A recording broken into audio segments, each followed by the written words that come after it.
You're the main reason I'm thinking of buying this yacht. What you mean?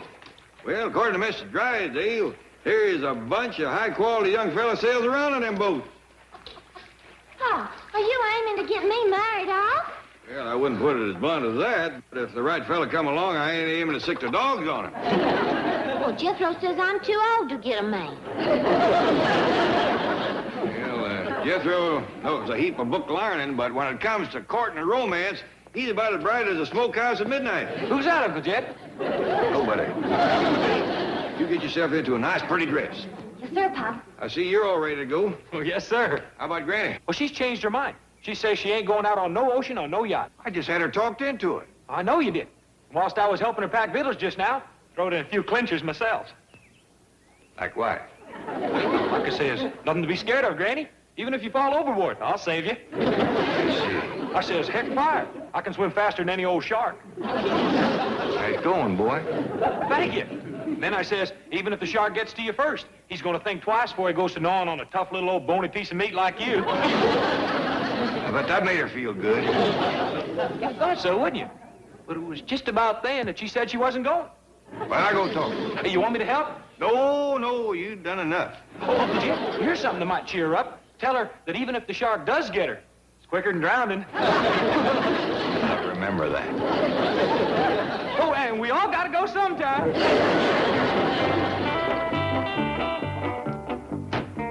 Ellie, you ain't going out on that boat, are you? Sure am, Granny.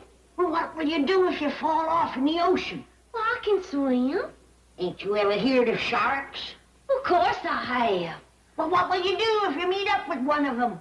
Nothing I can do. Pa says I can't bring home no more critters. Foolishness. Foolishness, that's what it is. The whole family's gonna get et up. Them sharks is gonna be having Clampett chowder. What's this I hear about you not coming with us? Jed, hill folks don't belong on no ocean. Granny, you done let Jethro scare you. Mr. Drysdale said being on one of them big yachts is just like being in your own house. And I've saved myself a trip. I'm done here. Mr. Drysdale said there's a lot of fun on them big yachts. You can fish off them. You can fall off them, too. And I ain't aiming to be no snack for no shark. Jethro has got you worried about nothing. I ain't so sure.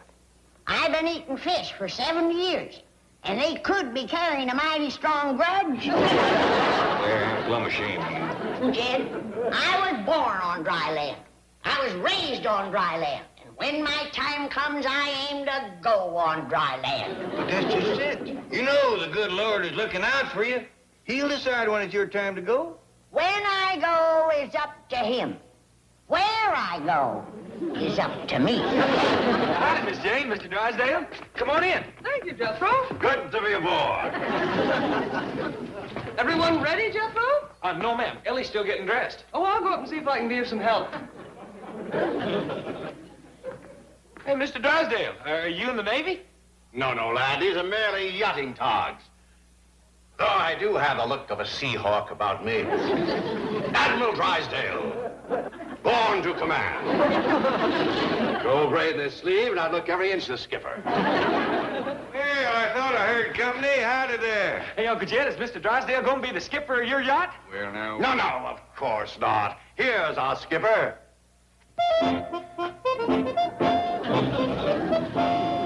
Standing by for orders, sir. Mr. Drysdale, can Uncle Jed wear a fancy uniform like yours? My boy, your Uncle Jed can wear the fanciest uniform money can buy. Hot dog! Hey, Granny! Granny, you got to change your mind about going to the ocean. I ain't changing nothing but my clothes. Oh, come on, Granny, please. I ain't setting foot out of this house. Hey, you don't have to. I'll tote you. Jethro, put your Granny down. I can't. She's locked onto something. Granny, let go. I ain't letting go till he puts me down. I can't put her down till she lets go. That ain't fair. 2 again 1. Now put her down. She'll get away. Leave go. See, now I got to catch her again. Yourself scarce, boy. Go take a drive. Where to? Anywhere. Hey, can I get your uniform for you? Yeah, you do. Hey, the fancy one? Sure. Now get it. Now, listen to reason, Granny. There's nothing to be frightened of. Come on, Granny, don't be a fraidy cat. You can coax, plead, and shame mouth me all you want. I ain't a budger. Why do you have to be so all-fired stubborn?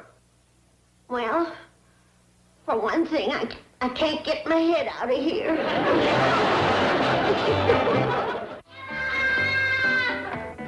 See you later, Granny. Surely you don't intend to leave her like that. Of course not, but that stair railing might be just the halter we need to lead that little mule to water. We're supposed to meet the yacht people at the harbor at 11. Well, you and Miss Jane go on ahead. Granny ain't likely to back down in front of company nohow. Well, how will you get to the yacht harbor? The truck? Oh, no! Oh, I mean, it would be much better if you arrived in my limousine. How come? Now, because it's bad luck for the skipper of a yacht to arrive in a truck. Right? Oh, right. It's an old superstition of the sea. Yeah, and you wouldn't want to jinx the ship. Of course not. Fine. Well, my limousine will be standing by. We'll see you at the pier. Number 21. We'll be there quick as Granny gives in.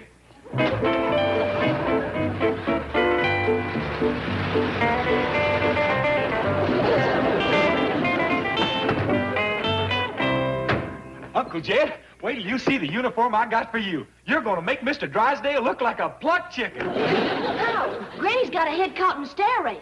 Yeah, I know. She says if we'll get her loose, she'll go down the boat with us. It worked. Come on, you. Hey, Granny, how'd you get your head in there? Never mind that. Let's just get it out. I think it'll go through if I put my shoulder against it and shove. No, boy. Maybe it'll help if I butter her head. Never mind, Ellie. How about I turn her sideways and try yanking the rest of her through this way? I think the best plan would be to spread these bars a mite. All of them? No, just these two. Oh. That's a ticket. Fine and dandy. Here, Uncle Jed, put on your uniform. I believe I'll pass that. Oh, please, Uncle Jed. Yeah, come on, Paul. Well, all right. While I'm doing it, you call up to Drysdale, tell the chauffeur we's ready for the limousine. Limousine? According to Mr. Drysdale, showing up in one of them is good luck. Let's do it. He's gonna need all the luck we can get. Hey, can I drive it? Well, I reckon that'd save him a heap of trouble. I'll go fetch it. And leave the truck over to their house. Miss Drysdale might want to drive into Beverly Hills.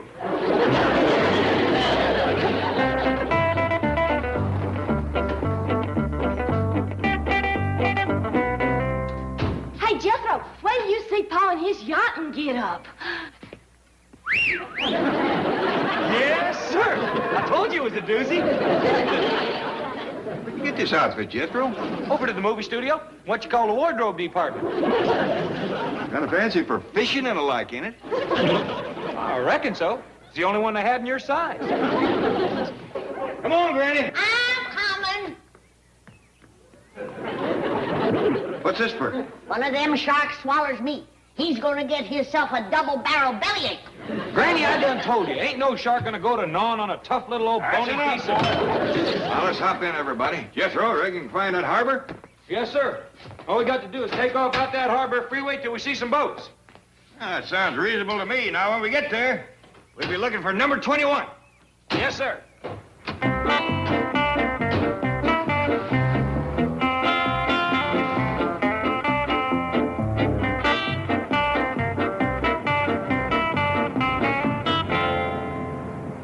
Yonder's a bunch of boats. Reckon it's one of them? Heck no. They's too little. According to Mr. Drysdale, them yachts as big as houses. They better be, or you ain't getting me on one. There ain't any big ones over on that side. Now, them is what you call yachts.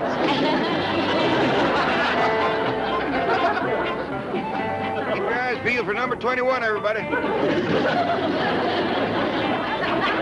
Here she is, Uncle Jed. Number 21. Looks like a dandy big yacht, Granny. Yeah, but if you ask me, it ain't strictly brand new. Maybe not, but they got a lot of hired hands cleaning it up for it. Nice-looking fellas, too. It ain't easy to get into this yacht harbor. Yeah. For a minute, I thought that feller at front gate wasn't going to let us in. Well, he sure changed his tune when he seen Pa. I'll say he did. Fell all over yourself being polite then. Saluted and everything. Well, you got to remember, they's hoping I'll buy this boat. Folks is generally extra polite when they're trying to sell you something. Where's Mr. Drysdale and Miss Jane? Why don't you youngins take a look around for 'em? Yes, sir, Pa. Jed, why do you suppose Mr. Drysdale is so all-fired head up on you buying that boat? Well, for one thing, he thinks it's a chance for Ellie Mae to meet some young fellas of high quality. Don't look now, but I think it's working already. What you mean? There's a couple of boys looking down at us. They must have spied Ellie because her eyes is bugging out like a bullfrog. Is that an Admiral? That's an Admiral. Let's get the OD. You know, Cliff, it's quite a feeling of responsibility. What's that? Being the senior officer aboard this ship. Say, that's right. With the skipper and exec both ashore, you're in command. Worried? Not a bit. The ability to command is something you're born with. Either you've got it or you haven't. Let's face it, Cliff. Sir. Hey, pardon, sir. Just a moment. Let's face it, Cliff. I've got it. All right, men, what is it? There's an Admiral about to come aboard, sir. Very well, you may return. An Admiral? Are you sure? Well, sir, he's got a whole sleeve full of gold braid. Yes, sir. It's got like that, and then like that, and then like that again. Isn't that an Admiral? That's an Admiral. Oh, boy, is that an Admiral. We can't find hide in the hair, Mr. Drysdale. Maybe he's already on the boat. When I go up and have a look, y'all wait here in case he shows up.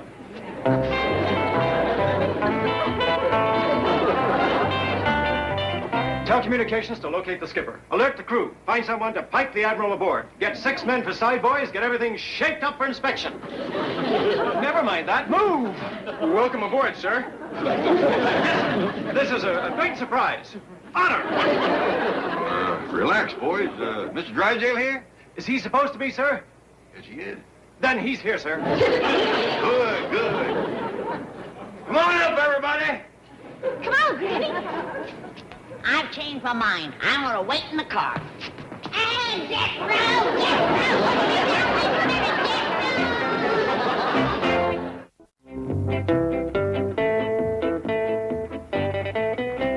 I hope your family enjoyed the tour of the ship, sir. The lieutenant will be with you in a moment. He's trying to contact the skipper. Oh, Uncle Jed's a skipper. Of course, I met Commander Blake. Fine and dandy. Fine and dandy. Jed Clampett, if you buy this boat, you are plumb off your rocker. I like this boat, Pa. Yeah, Uncle Jed, it's a dandy. What do you young'uns know about boats? You know as much about him as you do. Then you don't know nothing, so hush. Sure is a bunch of nice-looking fellas on it. Yeah, I kind of noticed that myself. So did I. And I ain't cooking for 250 hired hands. Hope you buy it, Uncle Jed. Sure would like to drive this rascal. You know how, do you, boy? Oh, it looks easier than the truck. They ain't even got no pedals. Please buy it, Pa. I think we ought to see how it rides first. Hot dog, let's go. We hope to establish communication with Commander Blake very shortly, sir. However, still no trace of Mr. Drysdale. Well, don't worry about it. Meanwhile, sir, we're serving coffee and refreshments in the wardroom, with the Admiral's permission. Well, that's fine. Thank him for it. Leave me to it. Right this way, madam. Ain't we going for a ride, Pa? Well, that's up to this young fella right here. Can we please go for a ride? A ride? Yeah, Uncle Jed wants to see what this thing will do. The ship, sir? That's right. You mean you want to put out to sea, sir? Yep. Now, sir? Sooner the better. Don't you want to wait for the skipper? Hey, you're talking to the skipper. Oh, yes, sir. Beg pardon, sir. Your orders will be carried out immediately. Thank you. Now let's go have some of that coffee.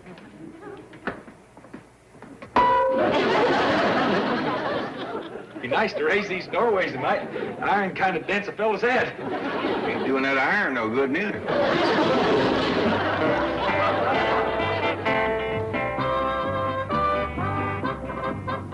Chief, it's aimless to keep driving around like this. We've covered the entire harbor area. From the land, but not from the sea. I don't follow you. Well, maybe the Clampetts got to the wrong pier and aboard the wrong yacht, while the really big ones are anchored out in the channel. I suppose that is a possibility. Pull over there, where it says speedboats for hire.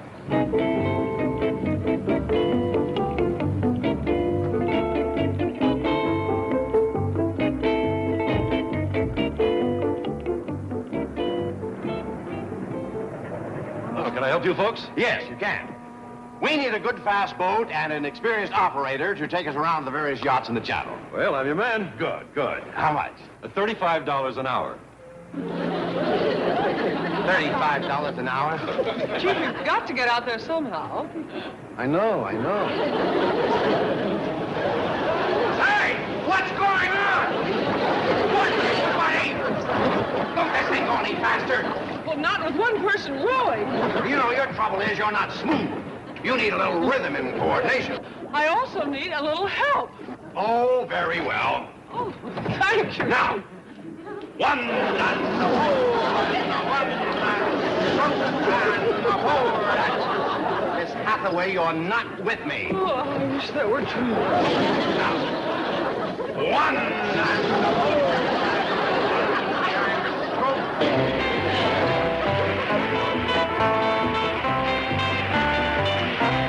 Hey, Uncle Jed, can I drive now?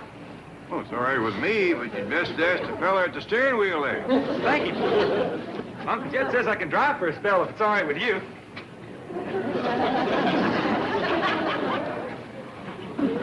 Hold steady on 100. Okay. Hey, Uncle Jed, we's doing 100. It's kind of fast if you have to do any turning, ain't it? Well, there's one way to find out.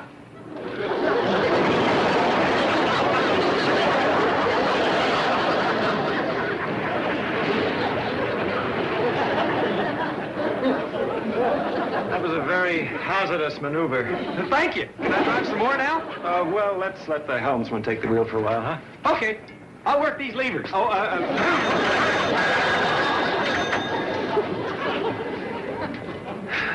Sir, may I suggest that your family might enjoy being out on deck? Anything going on out there?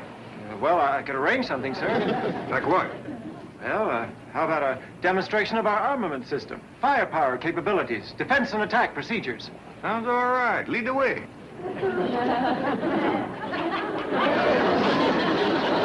Well, Miss Hathaway, you're certainly making a mess of this. We haven't gotten to one yacht. The current's too strong, Chief. Only you row for a while. Miss Hathaway, who owns the bank where you work? You do? Who pays your salary? Who signs your checks? You do? Then who rows? I do? Then get to it. One.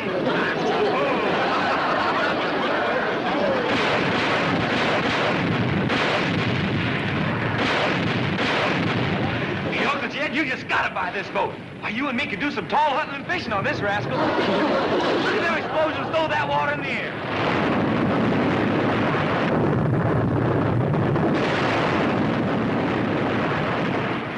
Don't seem like a very sporting way to fish.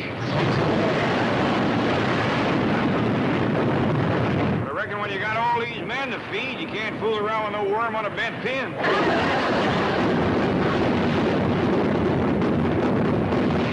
What are they shooting at? High-flying birds, I reckon.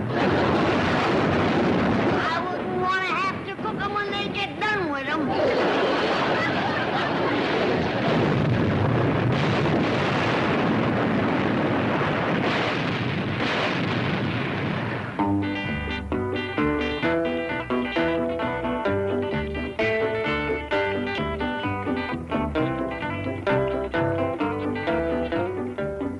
Bye, fellas. Thank you. The demonstration was satisfactory, sir. Well, I reckon you done your best. Well, yes, sir, we all did, sir. Well, then, it's up to me to make a decision, ain't it? Yes, sir. Just a minute. You got them figures wrote down, boy? Yes, sir, Uncle Jed. That there boat costs $6,000 a day to operate. She uses up 500 gallons oil every hour, and them 250 hired hands eats better than 600 pounds of food a day. And she costs $3 million. You gonna buy it? I reckon not. What? Turn the car around. But... Young fella, I made up my mind about your ship. You have, sir? Yep, I'm gonna pass it. He passed us! He passed us! He passed us! He's pretty happy for a fella that just lost a sale. Pa, do I have to pin them up? Only the night prowlers, Ellie, like this young fella and your raccoon and bobcat. Come daybreak, you can let them all out again. Oh, Pa, please. Now, Ellie, you got to remember that our neighbor is a city folk. It scares Miss Drysdale to wake up in the middle of the night and see a strange-looking varmint peering at her. Well, if he scares her, she hadn't ought to marry him.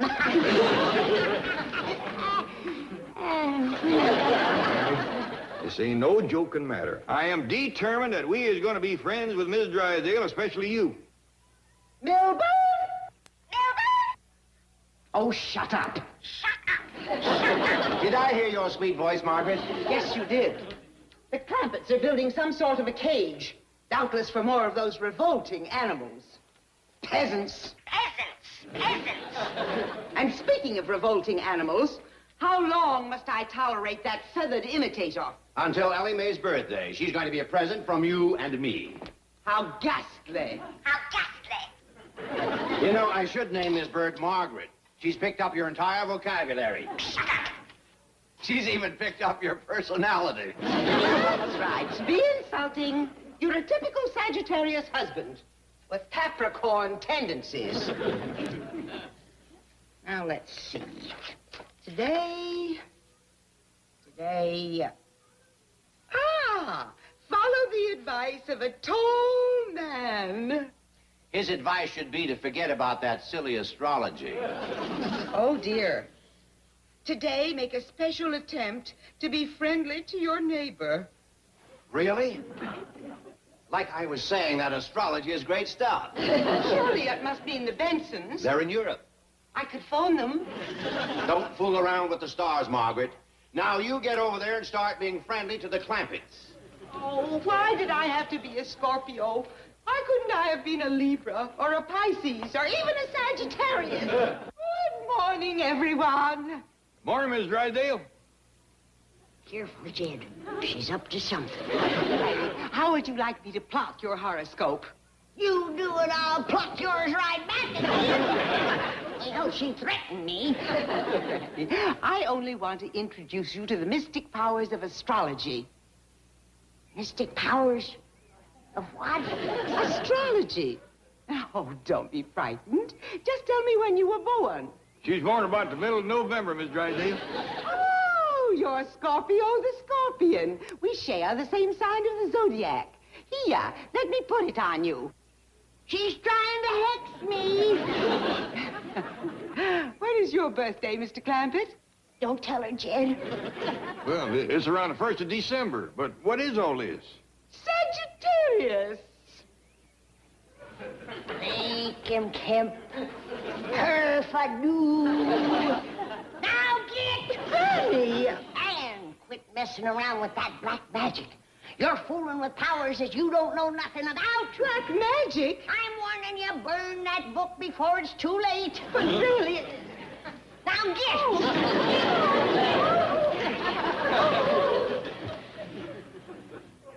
Hey, maybe we ought to find out a little more about that Zodiac and Sagittarius. Don't say them words, Jed. There's no telling what evil they can bring on. That woman is playing with dynamite. Spell making ain't for beginners. Well, maybe we should have tried to stop her instead of chasing her away. Yeah, maybe you're right. I'll go, Jed. At least I got a few protection spells I can use. Well, how can I be friendly with the Clampetts when they... Milburn! Milburn! I've had quite all of you that I... Oh. Hello? Hello? Oh, shut up. Oh, no, not you. I'm sorry. This is Margaret Drysdale. Margaret Drysdale? Hold on. I'll pick up another extension. Shoot!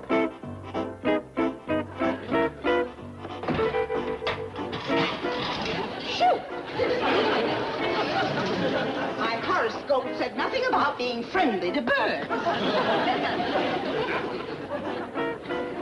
Miss Drysdale? Where are you? I didn't mean to yell at you, but you're fooling with awful powerful medicine. I've been at it 50 years, and there's still things I don't know. Miss Drysdale? Hello? Who said that? Hello? This is Margaret Drysdale. Miss Drysdale! I told you not to fool with that black magic.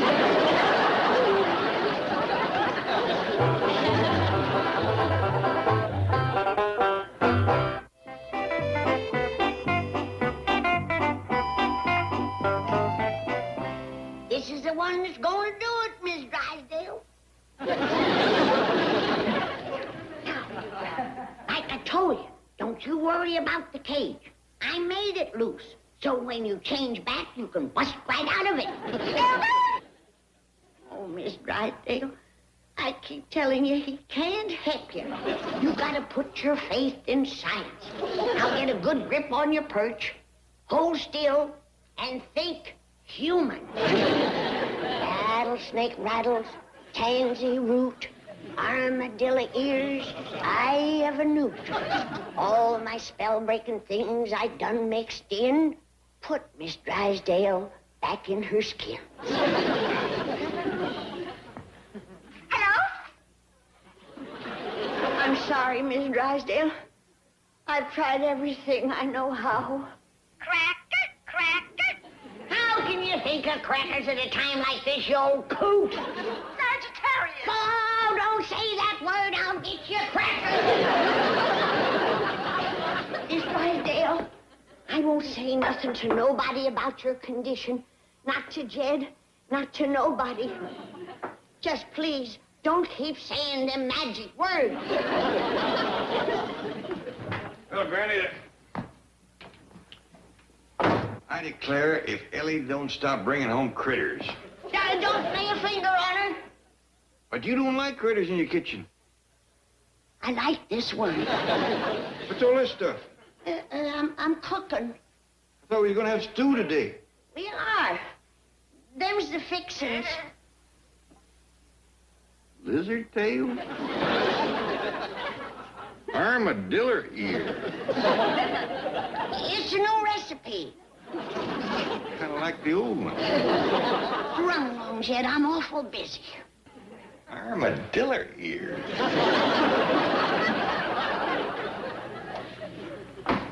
Now, see here, Miss Drysdale. I can't keep your condition a secret if you're going shooting off your beak. You ain't at the ones that give you. See? Look at the bottom of your cage.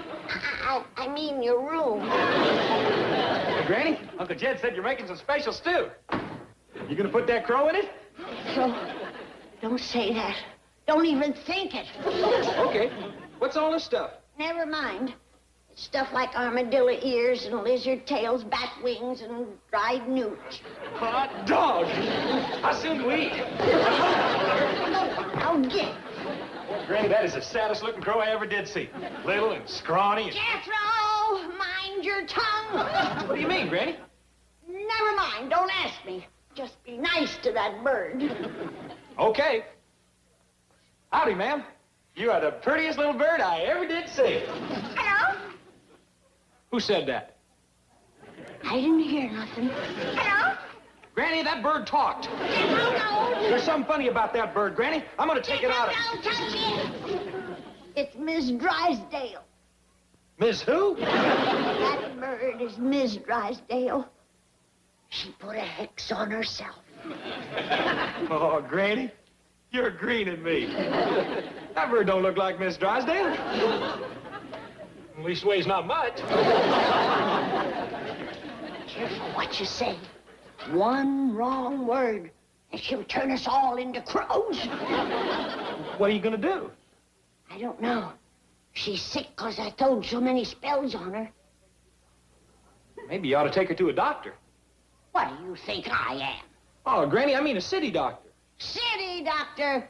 I never seen one of them that could cure a regular person, let alone one that looked like a crow.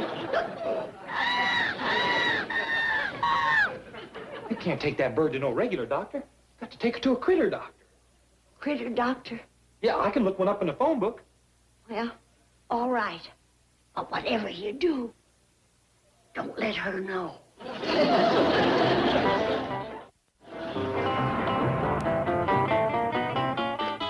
Animal hospital. Hello? Listen, I want to ask you, can you help Miss Drysdale? She's sick? Mrs. Drysdale? Well, what exactly is Mrs. Drysdale? Well, you mean now or usually? Oh, well, right now she's a crow. I see. You have a sick crow. Well, I'm sure we'll be able to help her. What are the symptoms? Yes, how does she look and how does she act? Well, she looks awful and she acts worse. Her legs and her feet are yellow. So's her eyes. She won't eat nothing, and her beak is red. Would you say her condition has changed much in the last 24 hours? Oh, honey, you wouldn't believe how much. I think perhaps I better have Dr. Abbott call you back. What is your number there? Mm-hmm. No, I can't help you, and Dr. Abbott is in consultation. That's city doctors for you. One can't help you and the other's out of town. Want me to look up another one? No, we ain't got time for that. Just take me to one of them big medical buildings. Yes, ma'am. I'll go fetch a truck. I'll get Miss Drysdale. The minor bird is gone. Oh? What do you mean, oh? I was very attached to that little thing. She cost me $250. And the cage was extra. Money, money, money. You're certainly on the cusp of Capricorn. Oh, never mind that gobbledygook. Just help me look. Call the Bureau of Missing Birds or something. I have my own problems. I've checked and rechecked, and the stars demand that I make friends of the Clampetts. And I still haven't found the tall man in my horoscope. I'll make you a deal. You find my bird, and I'll find you a tall man. Oh, Milburn, forget about that stupid bird. Stupid bird? Why, that sweet little thing had a vocabulary of 25 words. Doctor? Yes, I'm going to get you to one. Just take your pick. Can I help you, madam? Well, maybe so. I'm looking for a real good doctor for my neighbor lady here. Neighbor lady? I wouldn't want this to get around. But you know Mr. Drysdale, the banker, don't you? Yes, I've heard of him. That's his wife. I think I know just the doctor for you. Not me. Her. Yes, of course. Dr. Reimer in 106. I can't find hide nor hair, Granny, nor Jethro neither. She sure must have been in a hurry. Ain't like Granny to leave her kitchen in such a mess. That's a fact. Well, come on, I'll give you a hand. I'll help. Hello, neighbors. May I come in? Well, we's kind of ashamed of the way things look in here. Well, I'll have things cleaned up in a jiffy. Y'all go on in the parlor. No, no, no. You go in the parlor. I'll clean up. Well, Miss Drysdale, we can't let you do that. You'll ruin your pretty clothes. I insist. I'm your friend. Your good neighbor. Well, ma'am, I think it's only fair to tell you it was Granny that made this mess. And after the way she mean-mouthed you... Tut, tut, tut.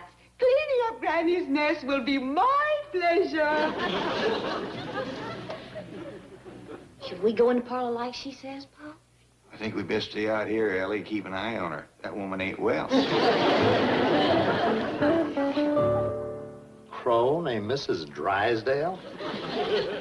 Leave it to these Beverly Hills people to come up with the strange pets. One moment, please. Well, thank you. Hello, Dr. Abbott speaking. I'm calling about Mrs. Drysdale. Pa. It's Miss Drysdale's doctor. Oh, I was afraid of that. Jed Clampett speaking. Yes, Mr. Clampett. I'm, looking at these notes on Mrs. Drysdale. I'd say we have a pretty sick bird on our hands. Now, tell me, are the symptoms still the same? Well, for example, I mean, are her feet still yellow? I can't tell. She's got her shoes on. Did you say shoes? Well, now you've got to get those off right away. I'm sure they look cute, but they can shut off the circulation to the feet. Yeah, they do appear to be a couple sizes too small. Mr. Clampett, I'm afraid you don't realize the seriousness of these symptoms. This could be a fatal illness. Now, listen carefully. Well, yes, sir, I will. Now, first, Is she in a cage? No, sir. She's just hopping around the kitchen here. Oh, that's very bad. You've got to get her in some kind of a cage immediately. Doctor, she ain't gonna like that. Well, yes, sir. Of course I want to save her life. Give her what? Sunflower seeds soaked in castor oil. Oh, and you might try to get her to flap around a little to increase the circulation. Yes, I'll check back with you later. Yes, sir. Thank you. I'll do my best. Miss Drysdale's sicker than we thought. You go fetch some sunflower seeds and soak them in castor oil. I gotta put her in a cage. What? Thank goodness we got one.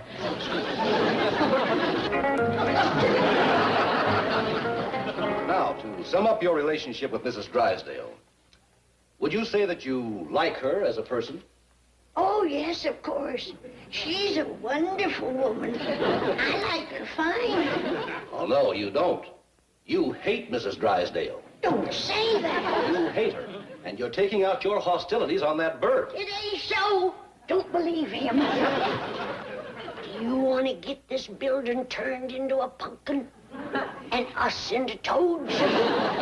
Now, lie down. I still have some questions to ask you. Nothing doing. When are you going to examine her? That won't do any good. Ain't you going to give me no medicine? I'll be very frank with you. I don't know of any medicine that can cure a hostility neurosis like this. Only understanding and love and affection. And it's up to you to find them. I can't do it. Well, I got to admire you. You're the first city doctor I ever seen that admits he don't know nothing. Seek that love and affection. It's the only medicine that can help. All right. Guess I better take you home to your husband, Miss Drysdale.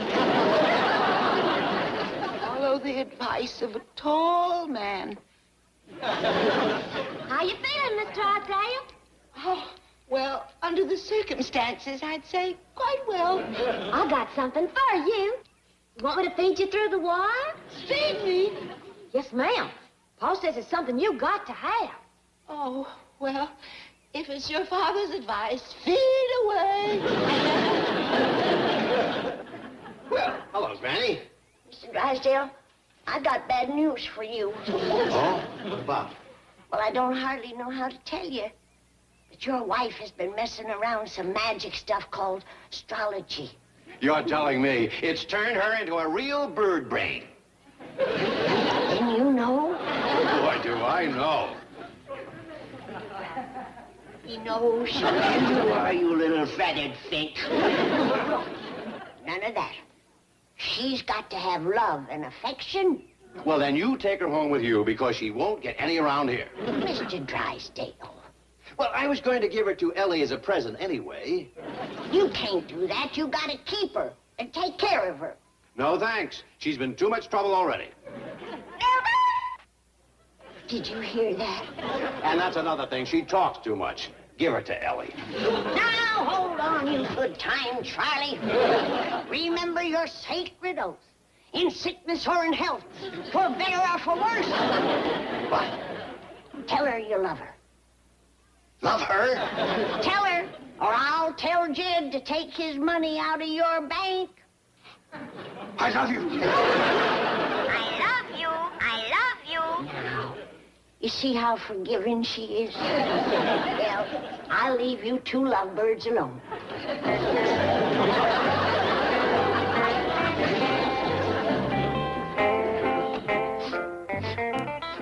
Why are you crying, Granny? It always warms my heart to see a family back together again. That's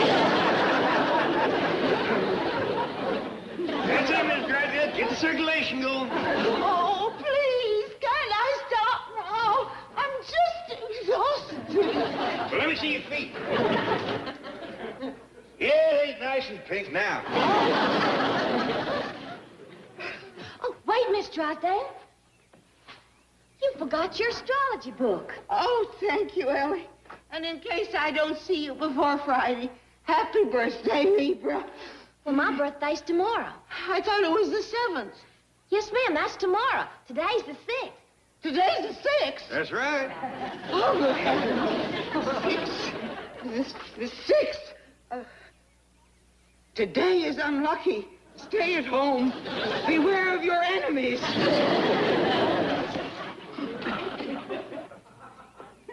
Miss Drysdale, it's you. I never knowed a husband's affection to work so fast. It's a miracle. You're your old self again. Take your hands off me, you unkempt, uncouth, barbaric swine! Oh, Fanny, how can you lie? Didn't you hear what she just called you? Yeah. Ain't it wonderful what a little love can do? Chief, aren't you coming in? No, I'll wait in the car and run over my speech. Yes, sir. Friends of television land. Well, howdy there, Miss Jane. Come on in. Thank you, Ellie. Is your father ready? Oh, yes, ma'am. He'll be right down. Hey, is Paul sure enough going to be on television? Oh, indeed he is, along with Mr. Drysdale, Mr. Brewster, and one of the richest oil sheiks in the world. Don't forget to wave to us, Jed. All right, Green. We'll be watching for you on the TV set. Well, now, don't get your hopes up. They ain't likely to show much of me when they got important folk like that Sheik fella. Ain't that right, Miss Jean? Oh, on the contrary, Mr. Clampett, your meeting with the sheik will be the high point of the telecast. How come? It will be the meeting between two oil kings, East and West. Hey, Uncle Jed. Uncle Jed, we're going to be watching you on television. Yeah, I know, boy. Well, when you make your speech, hold this up. I ain't gonna be making no speeches nor holding up no signs. Come on, Miss Jean.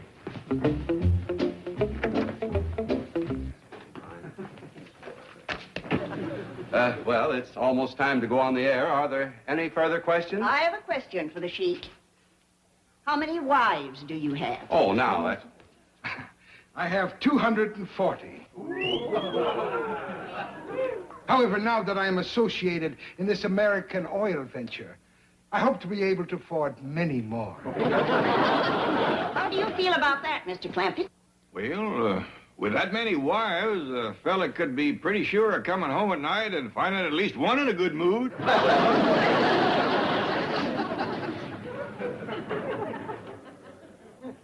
Please accept this for your wife. Well, thanks just the same, Mr. Sheik, but I ain't got no wife. Not even one? Well, Mr. Clampett is a widower, Your Highness. Ah. Excuse me, gentlemen. 30 seconds, we're on the air. Would you mind taking your places? Thank you, ladies and gentlemen. Thank you very much. Well, John, kind of hold my speech till last. Speech? Well, just a few off-the-cuff remarks, but very dynamic. Makes a great climax. Well, Mr. Brewster, 10 seconds. Oh, thank you. Good morning, ladies and gentlemen. This is Bill Baldwin speaking to you from the boardroom of the OK Oil Company, which is today the scene of a very important news event. The meeting of two oil kings. Mr. J.D. Clampett of Beverly Hills. Look, there's Uncle Jed. Looky, Duke, it's Paul on the television. Wave, Jed, wave. The ruler of that desert kingdom of Tahir, Sheik Ali Ben Abed. Who's that goomer? That there's the Sheik. How come he's wearing bedclothes? Them ain't bedclothes, them Sheik's clothes. And so, ladies and gentlemen, we hope that you've enjoyed this,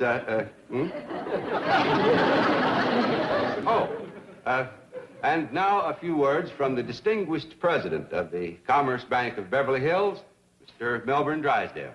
Mr. Drysdale. 5 seconds. 4, 3, 2, 1, cut. friends of television land, as a behind-the-scenes participant in this new oil venture, I've been asked to say a few... Where's everybody going? I haven't even gotten started. What about my speech? Go right ahead, Mr. Drysdale. I'm listening. Miss Hathaway, did you see what happened? Now, Chief, no tears. You don't want your mascara to run. You looked handsome, Jed, but you forgot to wave. Well, I remember next time. What happened to Mr. Drysdale? We never did see him. Well, it seems... Uncle Jed! Paul! Uncle Jed, a present just come for you from the Sheik. Well, open it up. Let's see what's in it. Oh, this ain't it. This just come with it.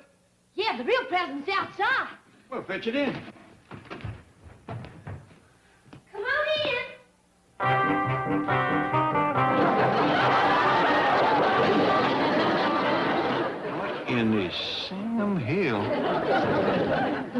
swung by said that they were some of Sheik's favorite dancing girls. Yeah, he wants you to have them for wives. Now, fetch them back, boy. I can't take a present like that. Oh, wait a minute, Uncle Jed. Well, let's talk about it first. Yeah. Well, at least look them over before you go return.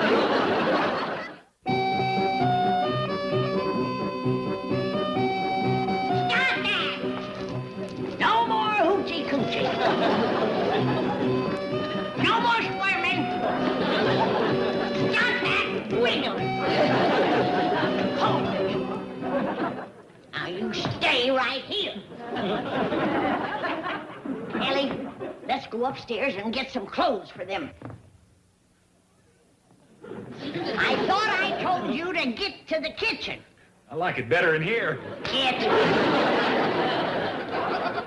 Let's get some decent clothes for them girls. You can see plumb through them flimsy things they're wearing. Yes, indeed.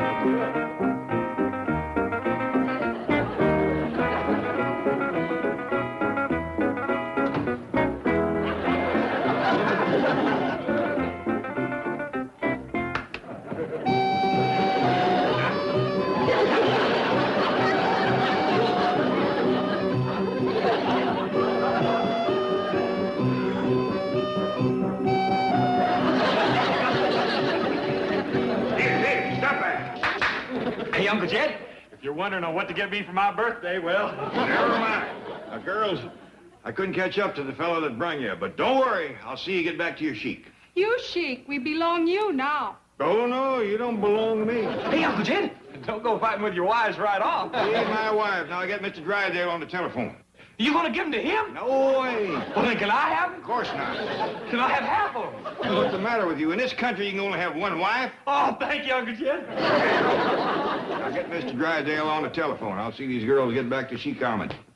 Sheik Ahmed? We not please you, great Sheik? Oh, yeah, you're dandy girls, but I ain't no Sheik. I can learn you, Uncle Jed. You just get Mr. Drysdale.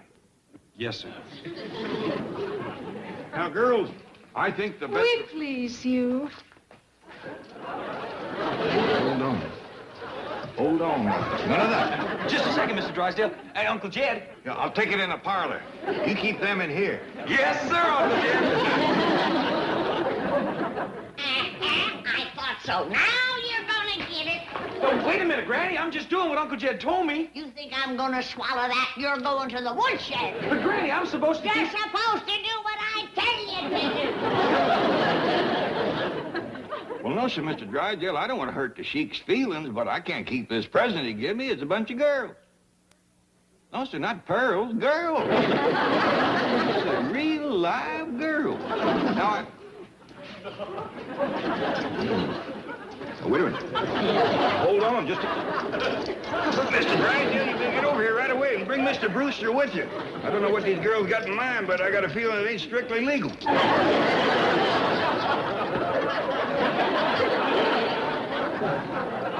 Now, let's consider this problem calmly. Above all, we must not offend the Sheik. I agree. So, what's the solution? Simple. Jed Clampett keeps the girl. No. Oh, I don't mean permanently. Just until the Sheik goes home a happy man. Then we split them up. There's a real shortage of domestic help, John. Those girls work for nothing. You can't be serious. Listen, this deal can mean millions to my bank. This deal can mean millions to my oil company, too. Good. Then we agree. No, we don't. Now, I think you'd better let me handle this. I let you handle my television appearance. A $40 makeup job down the drain. Sorry to keep you waiting, fellas, but I figured I better change into my good clothes if we're going to confab with the Sheik. Yes, we were just discussing how to handle him. I'll handle him for you. I'll learn that rascal to run around wearing bedclothes and giving away girls. Oh, Granny, please. The Sheik cannot be insulted.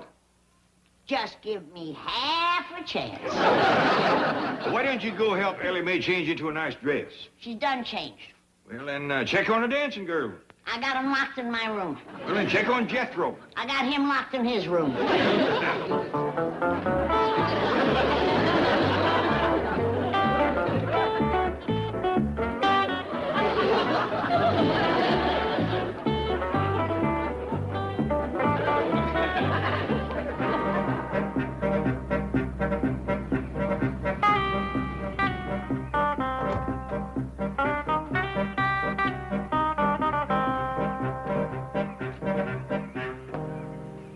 you're Sheik Ahmed. I seen you on television with my Uncle Jed. Oh, you must be the nephew of my great and good friend. Oh, yes, sir. Please accept a small gift as a token of my esteem.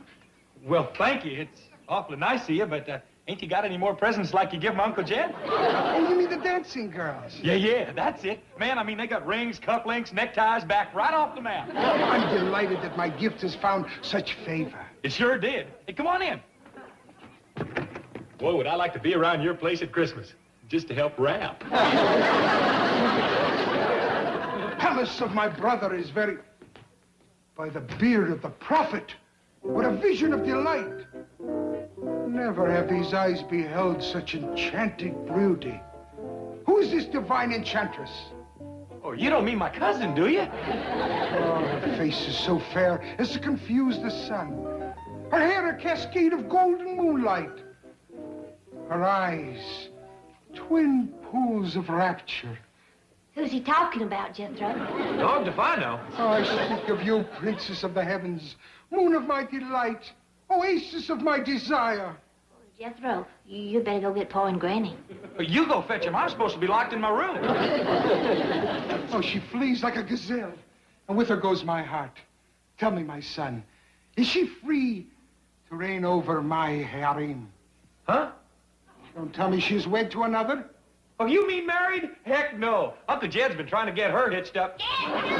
There's Granny. Excuse me, Mr. Sheik.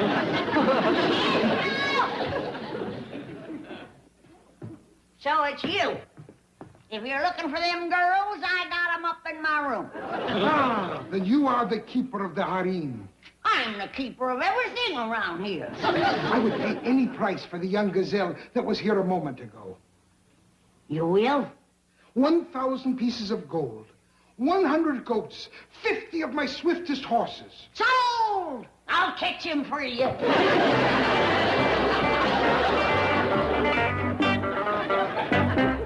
Papa, Sheik's here. Is he in a good mood? Well, he sure is, Mr. Drysdale. Is he, fellas? Now, let's not blow this deal. Let's send him away happy. Mr. Drysdale, I cannot keep them girls. But, Milburn, I handled the oil negotiation with the Sheik successfully. I'm sure I can handle this. Thank you, Mr. Brewster. You do the talking. Now, Ellie, you let them girls out of Granny's room and fetch them down to the parlor when I call you. Yes, sir, Papa. Now, wait a minute. What about Granny? Don't worry about Granny. I just seen her headed for the cement farm. Jethro! Where are you, honey? Don't be scared.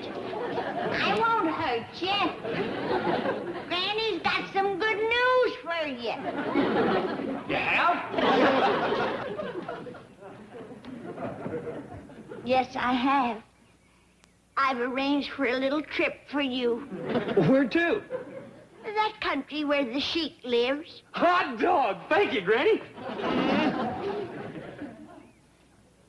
I can't do it. I can't do it. You're a terrible aggravation to me, but I still love you. Huh? You're my kith and my kin, and I can't sell you, even for 100 goats. Mr. Clampett has asked me to speak for him, Your Highness, because the magnificence of your gift has left him speechless with gratitude. However, the custom of his country demands that he present you with a gift of equal value. And since he has no such gift, he must return the 4 lovely maidens, even though his heart bleeds with anguish. Ellie Mae!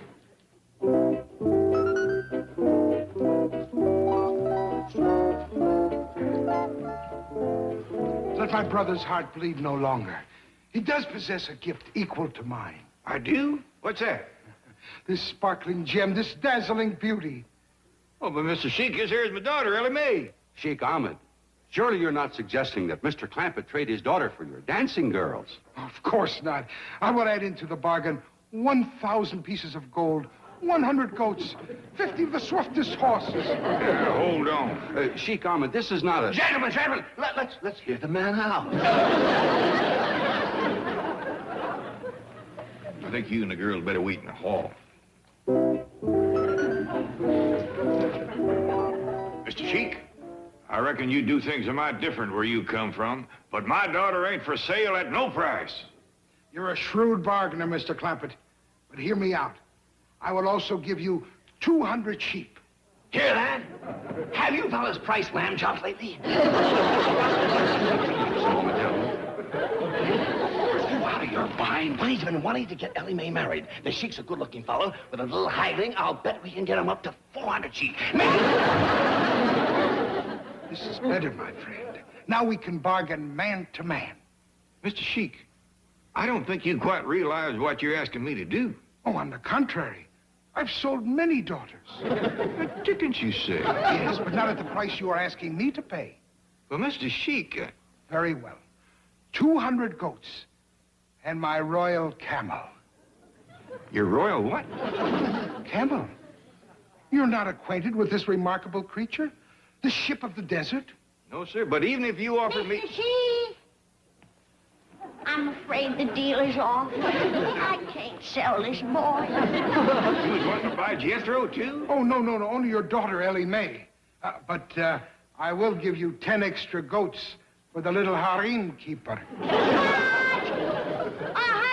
goats for him and only 10 for me. Bed sheet wearing sand crawler. Let me at him. I'll give him a knuckle sandwich.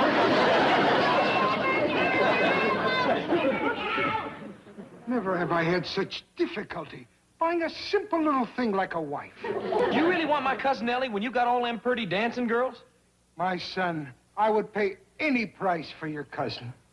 Mr. Sheik, let's you and me do a little talking.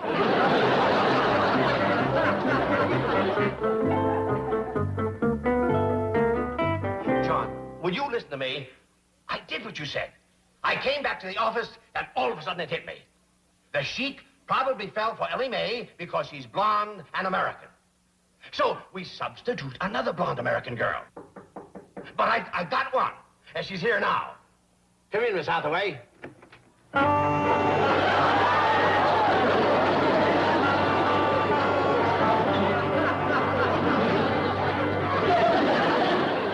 I demand to know the reason for this ridiculous masquerade. Never mind, forget it. Hello, John. It's back to the drawing board. The man's a nut. Mr. Brewster, the Sheik's done run off with Jethro and Ellie. What? They's gone, he's gone, and his car is gone. Dead! Here I am, Granny. What's the trouble? The Sheik stole your family, that's the trouble. And he didn't even leave as much as one goat to pay for them. Now, Granny, the Sheik's still here. He is. Yeah, I just seen him from my bedroom window. He's down by the cement pond, him and his dancing girl.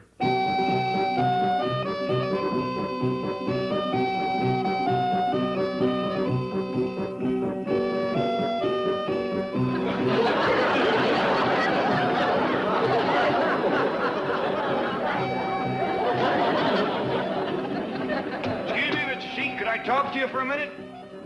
Is it real important, Uncle Jed? I'm awful busy. Jethro. It's Sheik Jethro.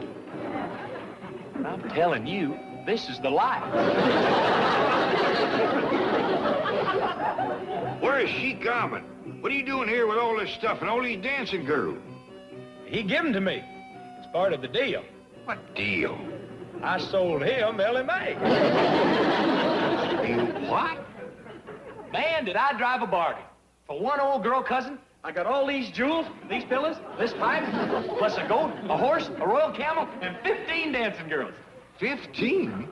Well, yeah, these is just a down payment. You girls come along with me. Come on. Hey, wait a minute, Uncle Jed. Hey, listen. Wait a minute, Uncle Jed, listen. You can pick yourself 4 out of the next batch. Boy, the minute you get a good thing, everybody wants in on it.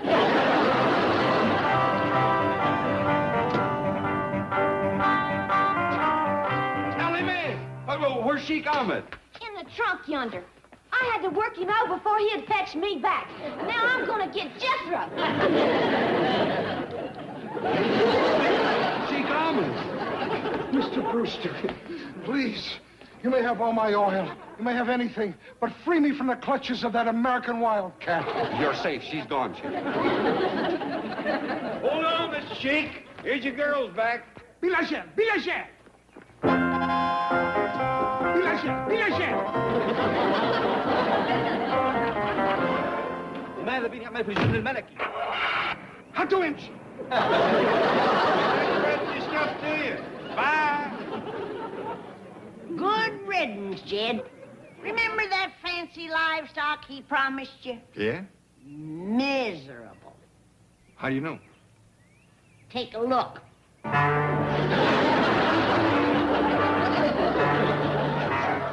Ain't that the saddest looking horse you ever seen?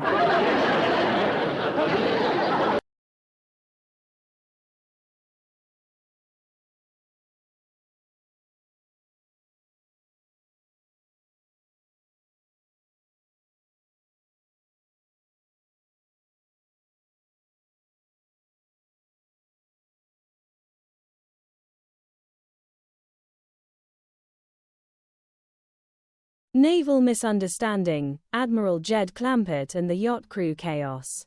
The comedic brilliance of the Beverly Hillbillies reaches one of its finest peaks in the naval misunderstanding sequence that forms the heart of this composite script's third major movement. What begins as a simple wardrobe choice spirals into a glorious cascade of mistaken identity, military protocol and culture clash that showcases the series at its absolute best. Buddy Ebsen's portrayal of Jed Clampett as an accidental admiral stands as one of the most memorable comedic creations in 1960s television, blending quiet dignity, gentle amusement and unwavering moral character into pure, comedic gold. The misunderstanding ignites when Jethro proudly presents Jed with an elaborate admiral's uniform acquired from a Hollywood movie studio wardrobe department. The sight of Jed in full naval regalia, complete with impressive gold braid on the sleeves, immediately transforms the humble hillbilly into an imposing figure of authority in the eyes of the professional yacht crew. The script handles this transformation with masterful comedic timing. Jed himself remains completely unaware of the impression he creates, simply accepting the uniform as a fancy outfit for the occasion. Ebsen's subtle performance choices, slight eyebrow raises, understated drawl and calm demeanor make Jed's accidental admiralty utterly convincing while remaining true to the character's essential humility.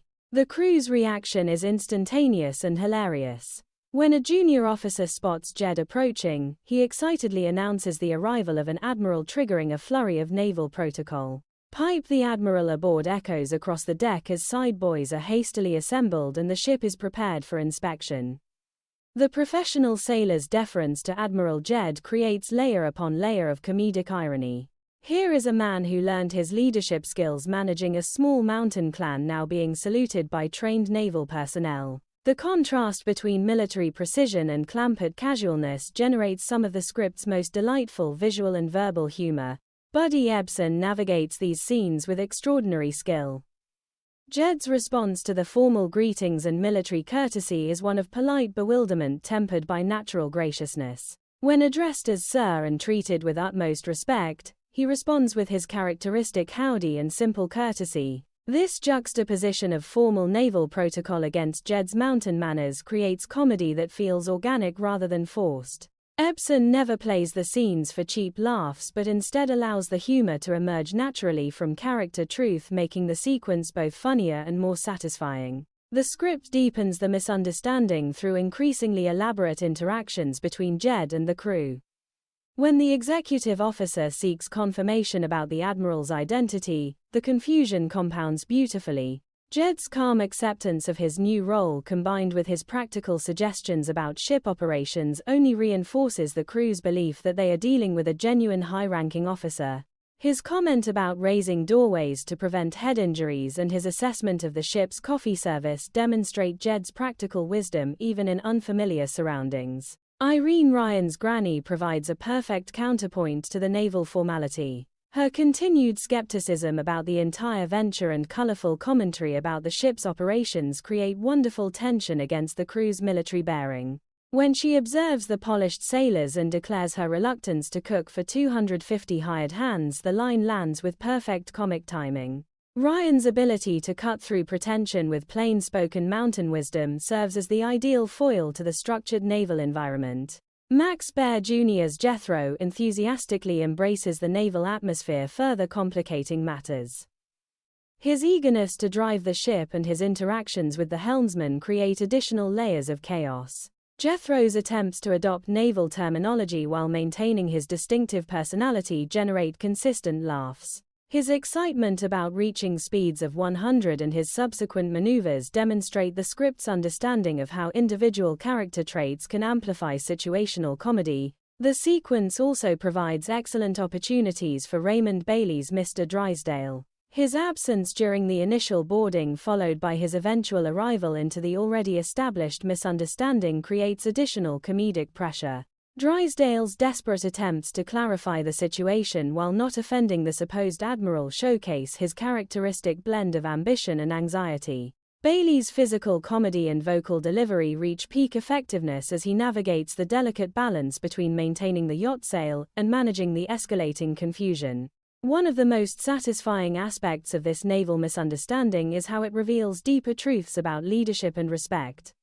Despite the comedy, Jed's natural authority emerges clearly. The crew responds to him not merely because of the uniform but because of his inherent dignity and calm decision-making. When he orders the ship to put out to sea and authorizes various demonstrations, his leadership feels authentic. Ebsen's performance suggests that true authority stems from character rather than rank or appearance, a subtle but powerful message woven seamlessly into the humor.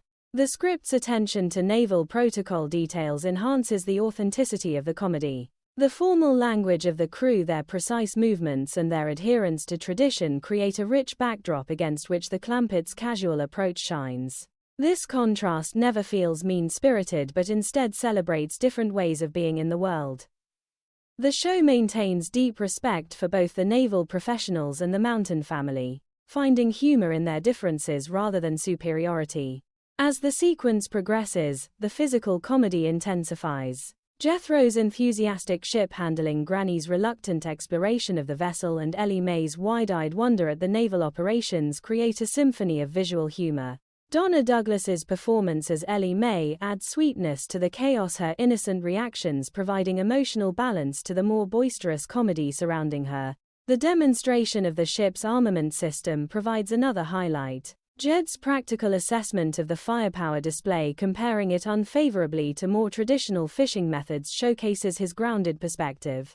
His comment that using such heavy weapons to catch fish seems unsportsmanlike perfectly encapsulates the Clampett philosophy of honest, straightforward living. These moments of cultural commentary emerge naturally from character rather than feeling imposed. Throughout the naval misunderstanding, the script maintains perfect comedic rhythm. The escalation from initial confusion to full-scale naval protocol to eventual clarification follows a classical comedic structure while feeling fresh and unpredictable.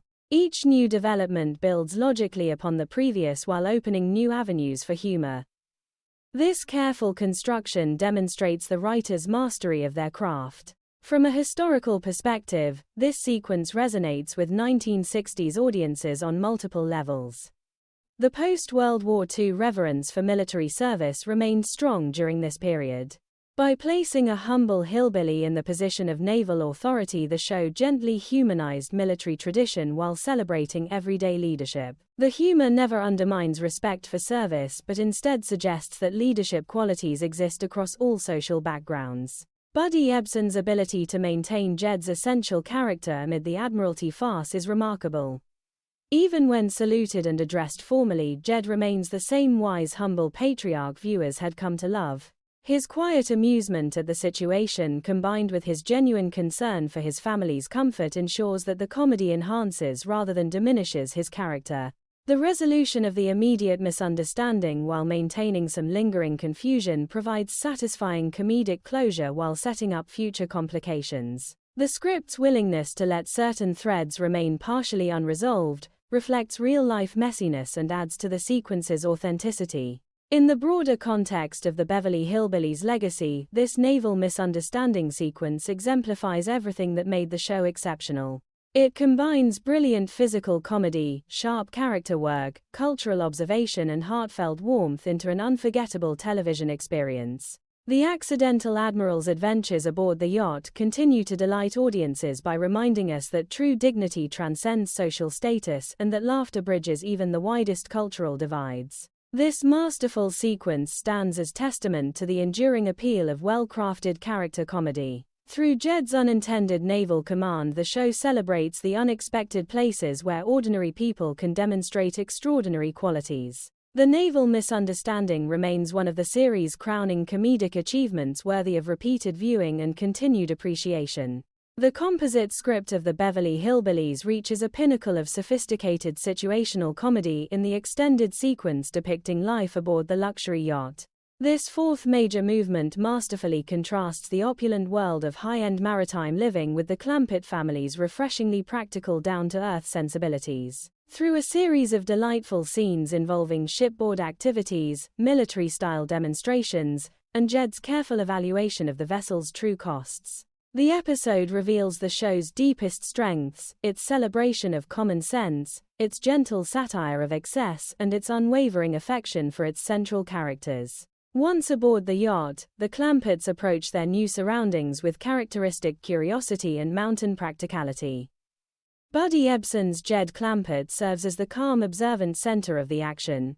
Rather than being awed by the luxury liner's amenities, Jed evaluates everything through the lens of usefulness and value. His famous deadpan delivery shines as he comments on the ship's features with simple honesty that cuts through any pretense. When served coffee in the wardroom, Jed's mild suggestion about raising the doorways to prevent head injuries perfectly captures his problem-solving mindset. He approaches luxury not with envy but with practical assessment, a quality that defines his character throughout the series. The script's exploration of shipboard life provides numerous opportunities for culture clash humor. Jethro's enthusiastic desire to take command of the vessel leads to several memorable moments. His request to drive the ship, followed by high-speed maneuvers reaching 100, creates kinetic energy that balances the more dialogue-driven scenes. Max Baer Jr. brings infectious enthusiasm to these moments, making Jethro's nautical ambitions both hilarious and oddly endearing. His inability to fully grasp naval terminology while attempting to operate complex ship systems generates consistent laughs while highlighting the charm of his optimistic personality. Granny's continued skepticism provides a perfect counterbalance to the general excitement. Irene Ryan delivers some of her finest work in these shipboard scenes, maintaining her character's core distrust of ocean travel while gradually engaging with her surroundings. Her colorful commentary about the crew and the vessel's operations adds sharp wit to the proceedings. When she observes the large number of hired hands required to operate the yacht, her declaration that she ain't cooking for 250 hired hands lands with perfect comedic timing. Ryan's ability to convey both stubborn resistance and reluctant fascination makes Granny one of the sequence's greatest assets. The firepower demonstration arranged by the crew stands as one of the episode's comedic highlights. What begins as an attempt to showcase the vessel's impressive capabilities becomes a masterclass in Clampett practicality versus military excess. Jed's assessment of the heavy artillery used to target high-flying birds reveals his core values. His comment that such methods seem unsportsmanlike, compared to traditional fishing with a worm on a bent pin, perfectly encapsulates the mountain philosophy of honest, straightforward living. The explosion throwing water into the air creates spectacular visual comedy while providing Jed with an opportunity to deliver one of his most memorable lines about the practicality of different approaches to fishing. This sequence brilliantly illustrates the show's gentle satire of conspicuous consumption. The yacht, with its massive operating costs of $6,000 a day, 500 gallons of oil consumed every hour, and requirement to feed over 600 pounds of food daily to 250 crew members, represents everything. The Clampetts instinctively question Jed's careful consideration of these figures before making his decision demonstrates the wisdom that makes him such a compelling character. Buddy Ebsen plays these moments with quiet dignity, showing Jed's thoughtful nature rather than making him appear foolish or out of place. Ellie Mae's reactions to life aboard the luxury liner add sweetness and innocence to the proceedings. Donna Douglas captures her character's wide-eyed wonder at the vessel's amenities while maintaining her essential connection to nature and simple pleasures. Her interactions with the crew and her observations about the ship create gentle humor that balances the more boisterous comedy surrounding other family members. Ellie Mae's presence reminds viewers that the Clampetts bring not just comedy but genuine heart to their adventures. Mr. Drysdale's influence hovers over the entire shipboard experience even when he is not physically present. His grand vision of the yacht as both a banking tool and social opportunity creates underlying tension that pays off beautifully when Jed ultimately decides against the purchase. Raymond Bailey's character, though largely absent from the immediate action, remains a driving force through the expectations he has set and the pressure he represents. The script excels at showing how the Clampetts transform their luxurious surroundings through their unique perspective. Whether examining the ship's galley, exploring the decks, or interacting with the crew, they maintain their essential identity. This authenticity prevents the comedy from becoming mean-spirited and instead celebrates the strength of character that allows the family to remain true to themselves amid overwhelming opulence. Jed's final decision not to purchase the yacht represents one of the sequence's most satisfying moments. His practical assessment of the vessel's costs and his conclusion that it simply doesn't align with the family's values and needs demonstrate the show's core message about the importance of living according to one's principles rather than societal expectations. Epson delivers this decision with quiet authority that feels both humorous and genuinely wise. The moment when he tells the yacht representative "I reckon not" carries the weight of careful consideration rather than mere whimsy. The crew's reaction to Jed's decision provides additional layers of comedy. Their initial disappointment at losing what they believed was a serious buyer gives way to bemused respect for the Admiral's unexpected choice. This resolution maintains the naval misunderstanding while providing satisfying closure to the yacht purchasing plotline. The Clampetts' departure from the vessel, complete with their characteristic mountain commentary, creates a warm and fitting conclusion to this chapter of their adventures. Throughout the shipboard sequence, the writers demonstrate deep understanding of comedic structure and character development. Each family member receives meaningful moments that advance both the plot and their individual arcs. The careful balance between physical comedy, verbal wit, and character revelation creates television that feels rich and rewarding rather than merely entertaining.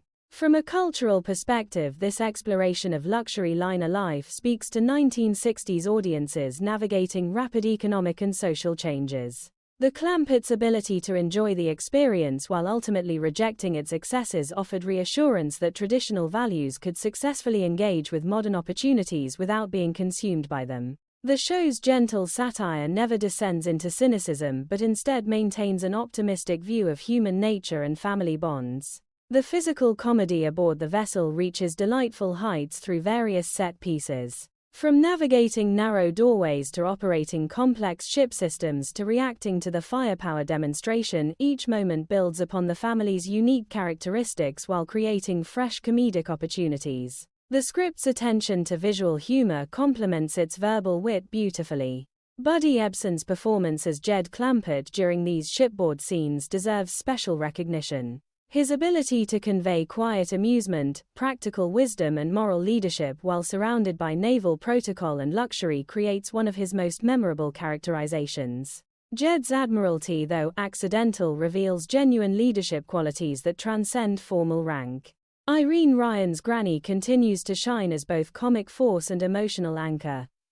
Her gradual engagement with shipboard life while maintaining core skepticism creates a compelling character arc within the larger sequence. Ryan's timing and physical presence elevate every scene she appears in. The entire shipboard experience demonstrates why the Beverly Hillbillies achieved such remarkable success and cultural longevity. By placing its beloved characters in increasingly absurd yet believable situations, the show created comedy that was both immediately entertaining and thematically rich. The Clampetts' adventures aboard the luxury liner remain a highlight of the series, worthy of celebration and repeated viewing. This sequence masterfully concludes the yacht storyline while seamlessly transitioning toward the script's subsequent adventures.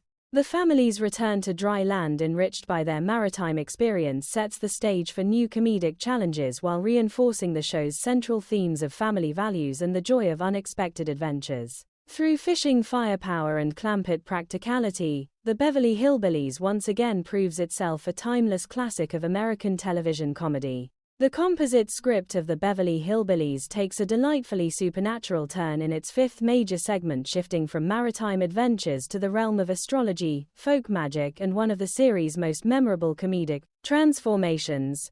That old black magic sequence showcases the show's remarkable versatility, proving that the Clampett family's fish-out-of-water humor works equally well whether confronting luxury yachts or mystical mishaps. At the center of this chaos stands Margaret Drysdale, whose ill-fated experiment with the stars leads to one of the most hilarious premises in the entire series: the haughty Beverly Hills socialite transformed into a talking crow. The transition from the yacht storyline to this new comedic adventure is handled with characteristic smoothness. After the family's return from their nautical expedition, the script cleverly re-establishes the neighborhood dynamic between the Clampetts and the Drysdales. Mr. Drysdale's perpetual desire to maintain friendly relations with his wealthiest clients creates the perfect setup for Margaret's ill-advised foray into astrology. The contrast between the Clampetts' simple mountain superstitions and Mrs. Drysdale's more fashionable pseudo-scientific approach to the mystical generates immediate comedic tension. Harriet McGibbon delivers a tour de force performance as Margaret Drysdale, bringing her character's signature snobbery and dramatic flair to the astrology storyline. Her initial disdain for the Clampetts combined with her sudden interest in befriending them as dictated by her horoscope creates delicious irony. When she declares her intention to follow the advice of a tall man and make special attempts to be neighborly, the audience senses impending disaster. McGibbon's ability to convey both aristocratic superiority and vulnerable desperation makes Mrs. Drysdale's descent into crow form both hilarious and strangely poignant. Irene Ryan's Granny emerges as the perfect foil to Mrs. Drysdale's mystical experiments. As a practitioner of traditional mountain folk magic, Granny views Margaret's amateurish dabbling in astrology with a mixture of professional skepticism and genuine concern. Ryan's delivery of lines about black magic and warnings about fooling with powers one doesn't understand carries the weight of authentic mountain wisdom. Her protective spells and remedies involving ingredients like lizard tails, armadillo ears, bat wings, and dried newts provide some of the script's most colorful and memorable moments. The transformation itself is handled with masterful comedic timing. Drysdale begins showing signs of her avian condition, hopping around, speaking in crow-like fashion, and displaying distinctly bird-like behaviors. The script enters pure farce territory. The sight of the elegantly dressed Beverly Hills matron reduced to crow form creates visual comedy that remains fresh and surprising even upon repeated viewings. The family's gradual realization that their difficult neighbor has literally become a bird provides endless opportunities for humorous misunderstandings and character revelations. Jethro's interactions with the transformed Mrs. Drysdale are particularly delightful. Max Baer Jr. brings innocent enthusiasm to his scenes, with the crow treating the situation with his characteristic good-natured confusion. His attempts to be nice to the prettiest little bird I ever did see create tender moments amid the chaos. The contrast between Jethro's straightforward approach and the increasingly desperate situation generates consistent laughs while highlighting his fundamentally kind nature. The script's exploration of Granny's folk remedies showcases both comedic creativity and cultural respect. Her special stew containing lizard tails and armadillo ears, her spell-breaking rituals, and her consultation with various doctors all flow naturally from her character's established background. Ryan's commitment to these absurd medical and magical procedures makes them feel strangely believable within the show's universe. Her frustration with city doctors who fail to understand the true nature of Mrs. Drysdale's condition provides sharp social commentary wrapped in humor. Buddy Ebsen's Jed Clampett once again serves as the moral compass for the unfolding chaos. His calm assessment of the situation and his gentle guidance of both Granny and the rest of the family prevent the comedy from becoming mean-spirited. Jed's concern for Mrs. Drysdale's well-being despite their often contentious relationship with the Drysdales reveals the fundamental decency that defines his character. Ebsen's understated reactions to the increasingly bizarre developments provide the perfect balance to the more exaggerated performances surrounding him. Donna Douglas's Ellie Mae brings warmth and compassion to the storyline. Her genuine concern for the talking crow and her attempts to help Granny find solutions demonstrate her character's essential kindness. Ellie Mae's interactions with the transformed Mrs. Drysdale create some of the sequence's most touching moments, reminding viewers that beneath the slapstick lies genuine human emotion. The medical consultation scenes provide some of the episode's biggest laughs.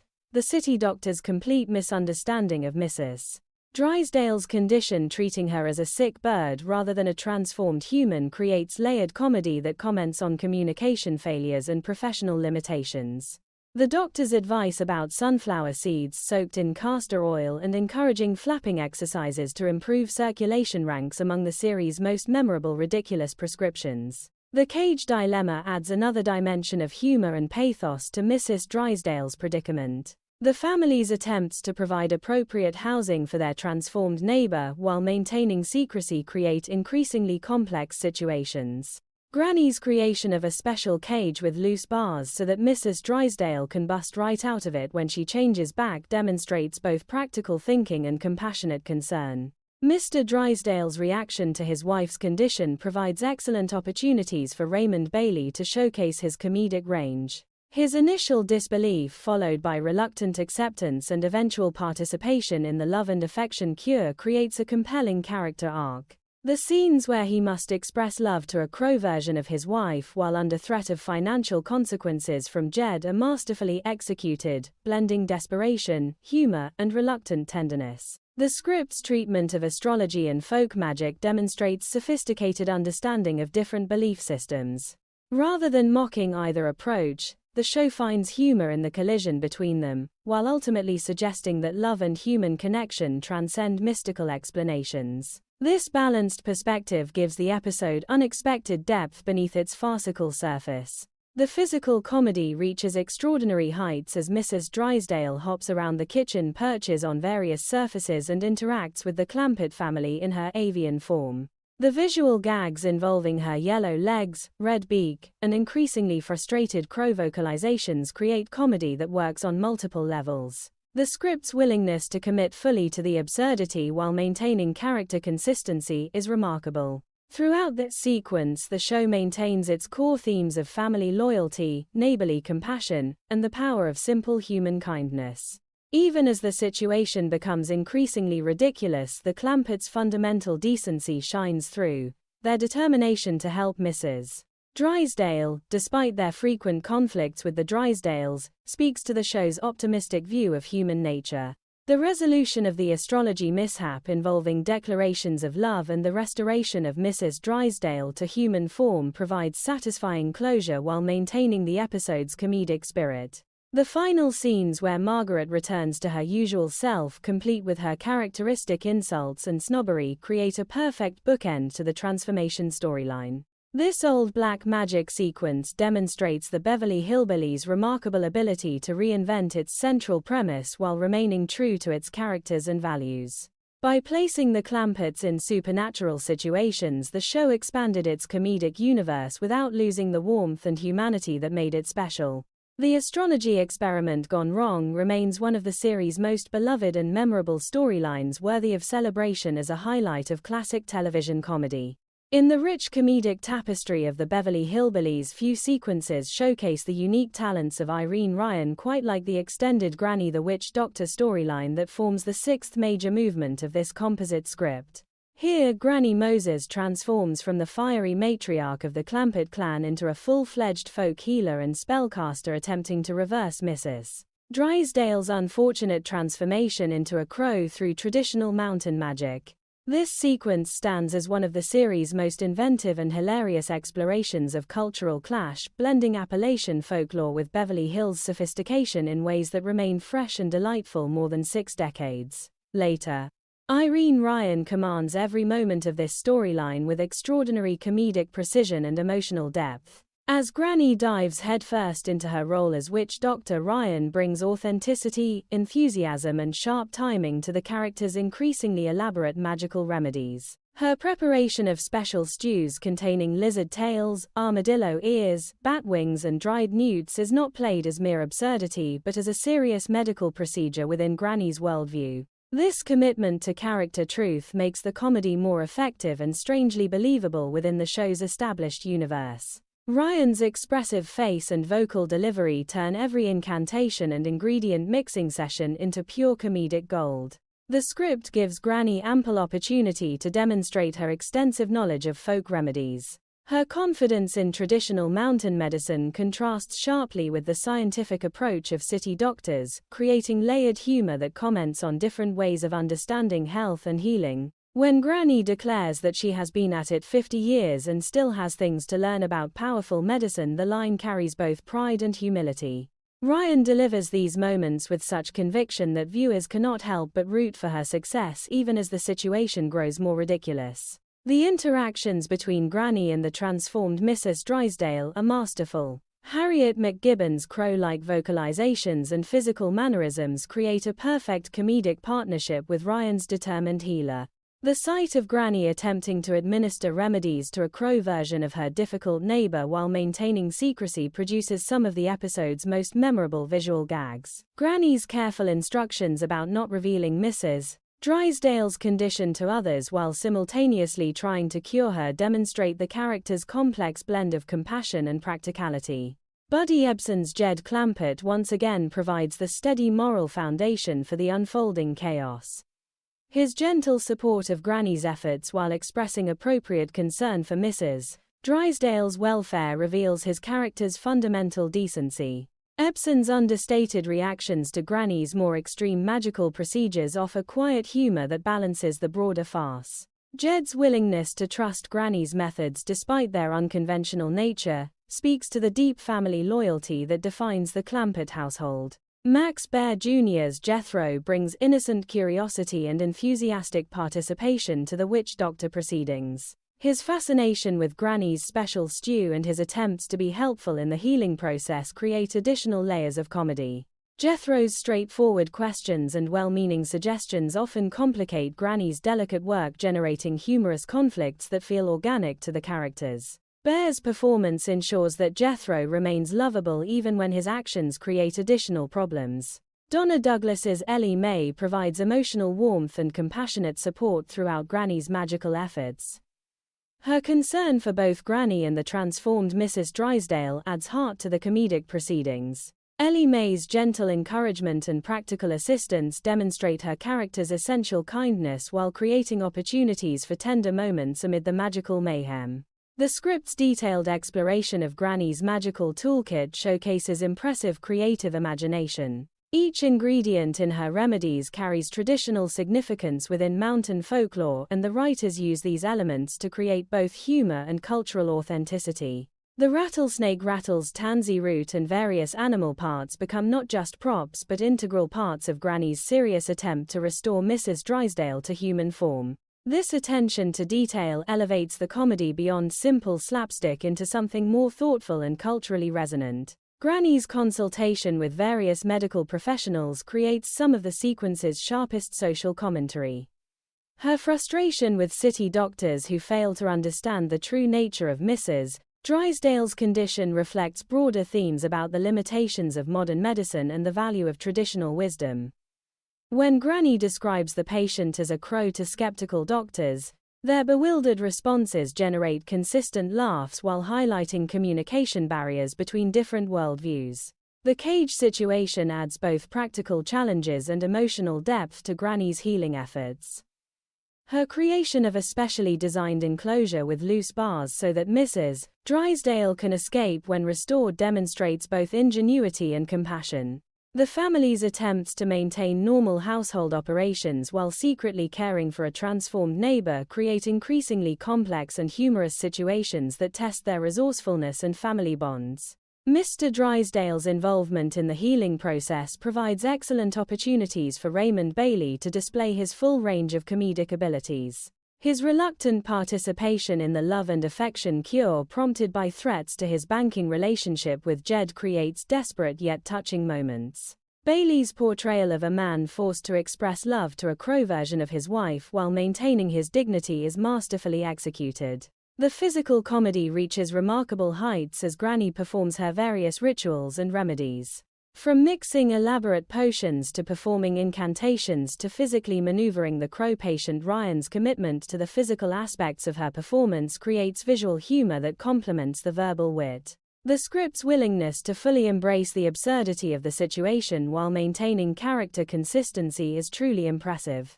Throughout this witch doctor sequence, the show maintains its core themes of compassion, family, loyalty, and the power of human connection. Even as Granny's methods become increasingly elaborate and unconventional, her fundamental motivation remains the desire to help a neighbor in need. This underlying warmth prevents the comedy from becoming mean-spirited and instead creates an atmosphere of affectionate farce. The gradual progression of Mrs. Drysdale's condition and Granny's corresponding remedies creates excellent dramatic tension within the comedic framework. Each failed attempt builds anticipation for the eventual resolution while providing new opportunities for character development and humorous situations. The writers demonstrate sophisticated understanding of comedic escalation and payoff. From a cultural perspective, Granny's role as witch doctor speaks to 1960s audiences' fascination with alternative healing methods and traditional wisdom during a period of rapid medical advancement. The show handles these themes with characteristic gentleness, suggesting that different approaches to healing might complement rather than contradict each other. This balanced perspective gives the episode unexpected depth. The Granny the Witch Doctor sequence represents the Beverly Hillbillies at its most creatively ambitious and comedically successful. By placing its beloved characters in such an outlandish yet character-driven situation, the show created television magic that continues to delight audiences across generations. Irene Ryan's performance as the determined mountain healer stands as one of her finest achievements in the series. This magical storyline seamlessly bridges the maritime adventures of earlier segments with the royal complications to come, maintaining the composite script's excellent pacing and tonal consistency. As Granny continues her valiant efforts to restore Mrs. Drysdale through traditional methods, the audience is treated to comedy that is both immediately entertaining and thematically rich. The combination of lizard tails, armadillo ears, and crow curses creates an unforgettable chapter in the Clampett family's Beverly Hills adventures. Granny's dedication to her craft combined with the family's supportive efforts ultimately reminds viewers of the show's central message that love, family, solidarity, and genuine human kindness can overcome even the most unusual obstacles. Through her role as witch doctor, Granny Moses once again proves herself one of television's most beloved and versatile comedic characters. The composite script of the Beverly Hillbillies reaches a zenith of inventive absurdity and character-driven comedy in its seventh major segment, centered on the escalating crisis of the talking crow. This sequence masterfully develops the consequences of Mrs. Drysdale's ill-fated astrological experiment, transforming what began as a simple magical mishap into a full-blown household emergency, requiring secrecy, medical consultations, and increasingly desperate attempts at resolution. The Talking Crow crisis stands as one of the series' most sustained and satisfying comedic constructions, showcasing the ensemble cast's remarkable chemistry and the writer's ability to sustain farce across an extended narrative arc. Harriet McGibbon's performance as the transformed Mrs. Drysdale reaches extraordinary heights in these scenes. Her ability to convey aristocratic indignation, mounting frustration, and bird-like mannerisms while maintaining her character's essential personality creates comedy that operates on multiple levels. The Crow's ability to speak, complete with Margaret's signature vocabulary and snobbish tone, produces some of the episode's most memorable lines. When the transformed socialite demands proper treatment or complains about her condition, McGibbon's vocal performance creates a perfect blend of the familiar and the ridiculous that generates consistent laughter. Irene Ryan continues to dominate as Granny the determined healer. Her growing concern over Mrs. Drysdale's condition, combined with her frustration at the limitations of both her own magic and conventional medicine, creates a compelling character arc. Ryan's physical comedy shines as she attempts various remedies while trying to maintain household normalcy. The sight of Granny mixing potions, performing spells, and consulting mysterious ingredients while simultaneously managing her regular kitchen duties demonstrates the character's remarkable resourcefulness and dedication. Her repeated warnings about the dangers of black magic and the power of words like Sagittarius add layers of superstitious humor that feel authentic to her mountain background. The secret-keeping aspect of the crisis generates excellent tension and opportunity for character interaction. The Clampett family's attempts to hide Mrs. Drysdale's condition from outsiders while dealing with the practical challenges of caring for a talking crow create increasingly complex situations. Buddy Ebsen's Jed provides steady leadership, coordinating the family's efforts while expressing appropriate concern for their difficult neighbor. His calm demeanor and practical suggestions help ground the escalating absurdity, ensuring that the comedy remains character-driven rather than descending into pure chaos. Jethro's innocent interactions with the talking crow provide some of the sequence's most endearing and humorous moments. Max Bear Jr. brings genuine sweetness to these scenes, treating the transformed Mrs. Drysdale with kindness and curiosity. His declarations about the crow being the prettiest little bird I ever did see create touching moments amid the frustration. Jethro's well-meaning attempts to help often complicate the situation further, generating additional comedic complications that feel true to his character. Bear's enthusiastic performance ensures that Jethro remains lovable even when his actions create problems. Donna Douglas's Ellie Mae contributes warmth and compassion that balance the more farcical elements. Her genuine concern for both Granny and Mrs. Drysdale adds emotional depth to the crisis. Ellie Mae's gentle approach to the talking crow and her supportive role in Granny's healing efforts demonstrate her character's essential kindness. Douglas's performance provides necessary emotional grounding that prevents the sequence from becoming purely manic. The city doctor's involvement creates sharp social commentary wrapped in hilarious misunderstanding. Granny's attempts to explain the situation to medical professionals who interpret her descriptions literally produce some of the episode's biggest laughs.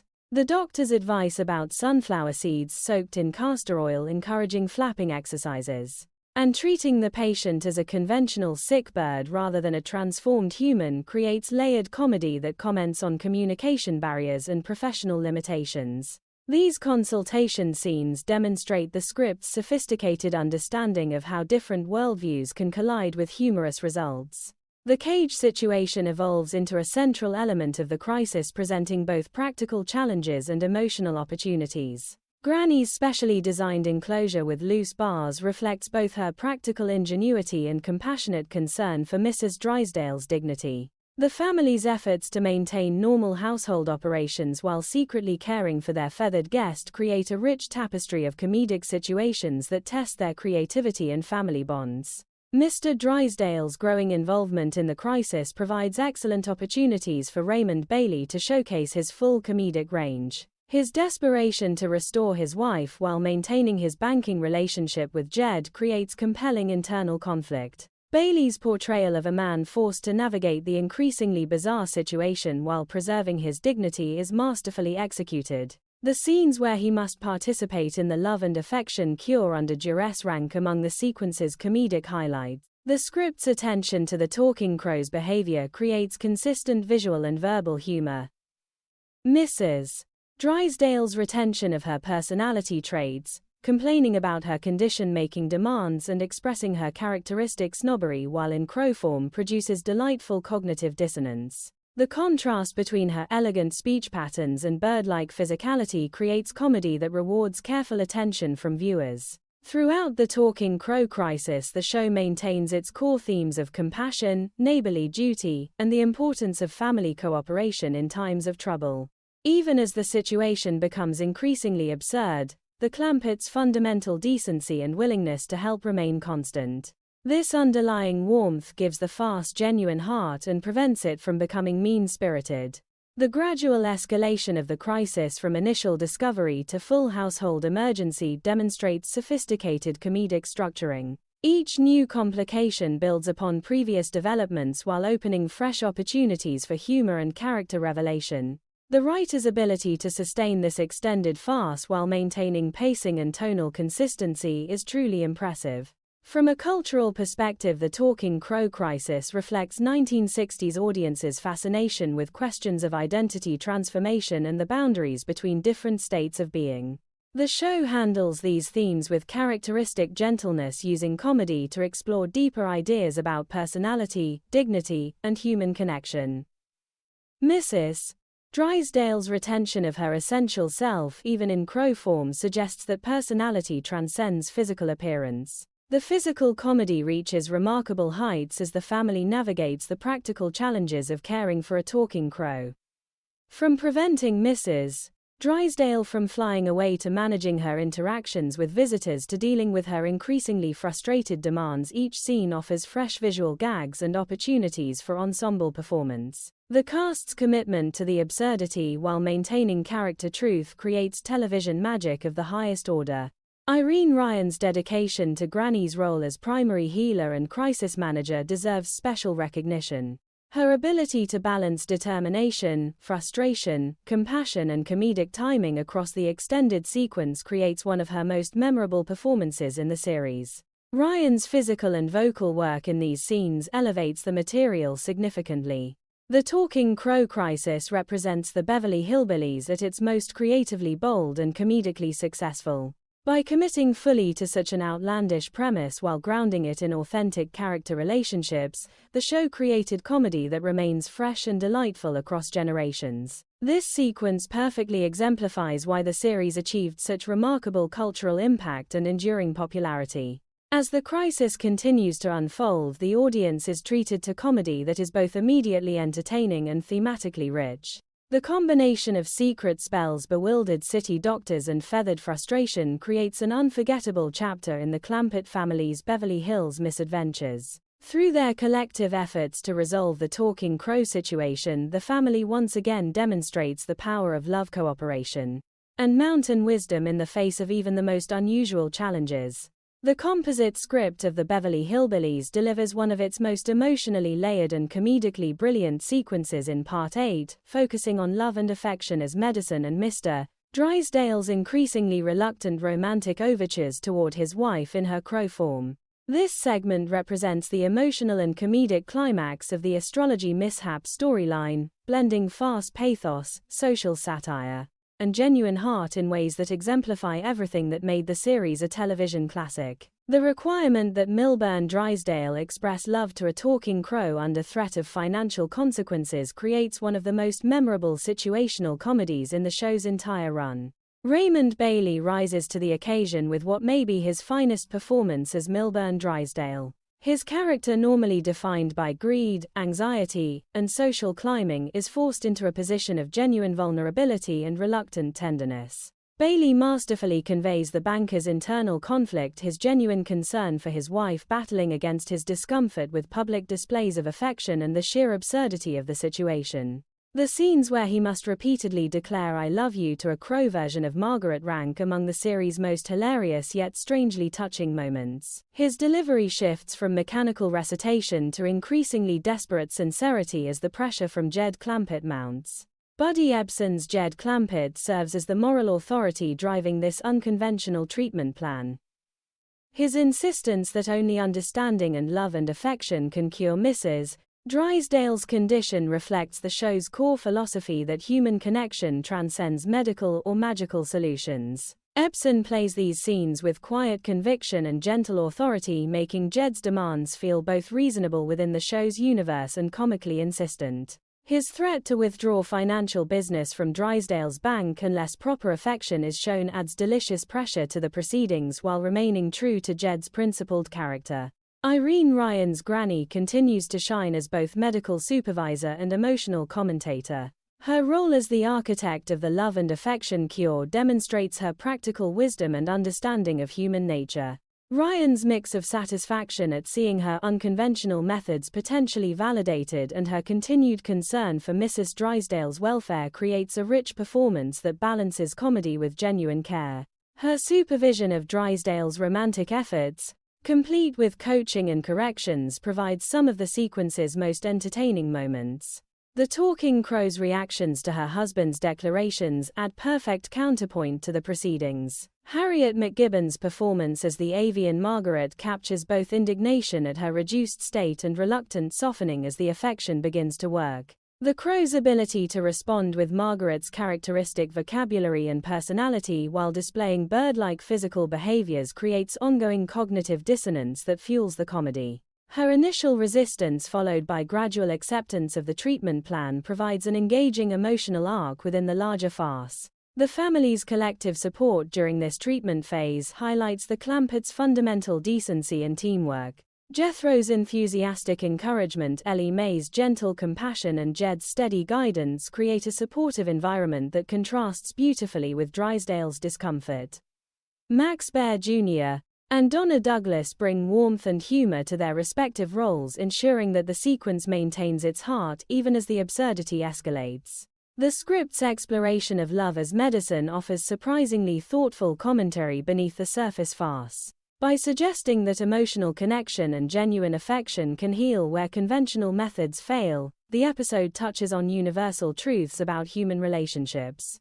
The fact that this wisdom comes from Granny's mountain traditions rather than modern medicine adds cultural depth to the comedy, and reinforces the show's celebration of traditional values. Drysdale's reluctant romance with a bird creates increasingly elaborate and humorous situations. From feeding her through the bars of the cage to delivering increasingly flowery declarations of love while maintaining his dignity, Bailey's physical and vocal comedy reaches peak effectiveness. The contrast between his formal banking persona and the undignified requirements of the cure generates consistent laughs while revealing unexpected vulnerability in his character. The resolution of the Crow crisis with Mrs. Drysdale's gradual return to human form is handled with perfect comedic timing and emotional satisfaction. The moment when she fully transforms and immediately resumes her characteristic snobbish behavior creates a delightful bookend to the transformation storyline.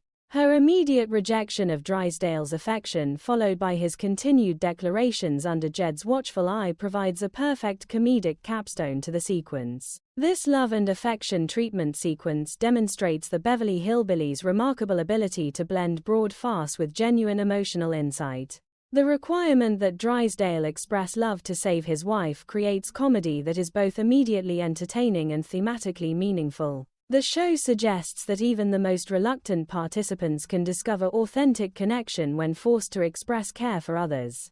Throughout the sequence, the Clampett family's unwavering support for both Drysdale and his transformed wife reinforces the show's central message about the importance of compassion and neighborly duty. Even toward characters who have often been difficult neighbors, the Clampetts demonstrate remarkable generosity of spirit. This consistency of character gives the farce genuine emotional weight. The physical comedy reaches new heights as Drysdale attempts to romance the Crow while the family observes and supervises. From awkward feeding sessions to elaborate declarations delivered with mounting desperation, each moment offers fresh visual and verbal humor. The ensemble cast's timing and commitment to the material create television magic of the highest order. From a cultural and historical perspective, this sequence reflects 1960s audiences' interest in alternative approaches to emotional and physical healing during a period of significant social change. The show's suggestion that love and affection might be more powerful than either magic or medicine offered a reassuring message about human connection's enduring importance. Raymond Bailey's dedication to the challenging role of reluctant romantic partner to a Crow deserves special recognition. His ability to maintain character dignity while fully committing to the absurdity creates one of the series' most memorable comedic performances. The contrast between Drysdale's usual composure and his current predicament generates endless comedic possibilities that Bailey exploits brilliantly.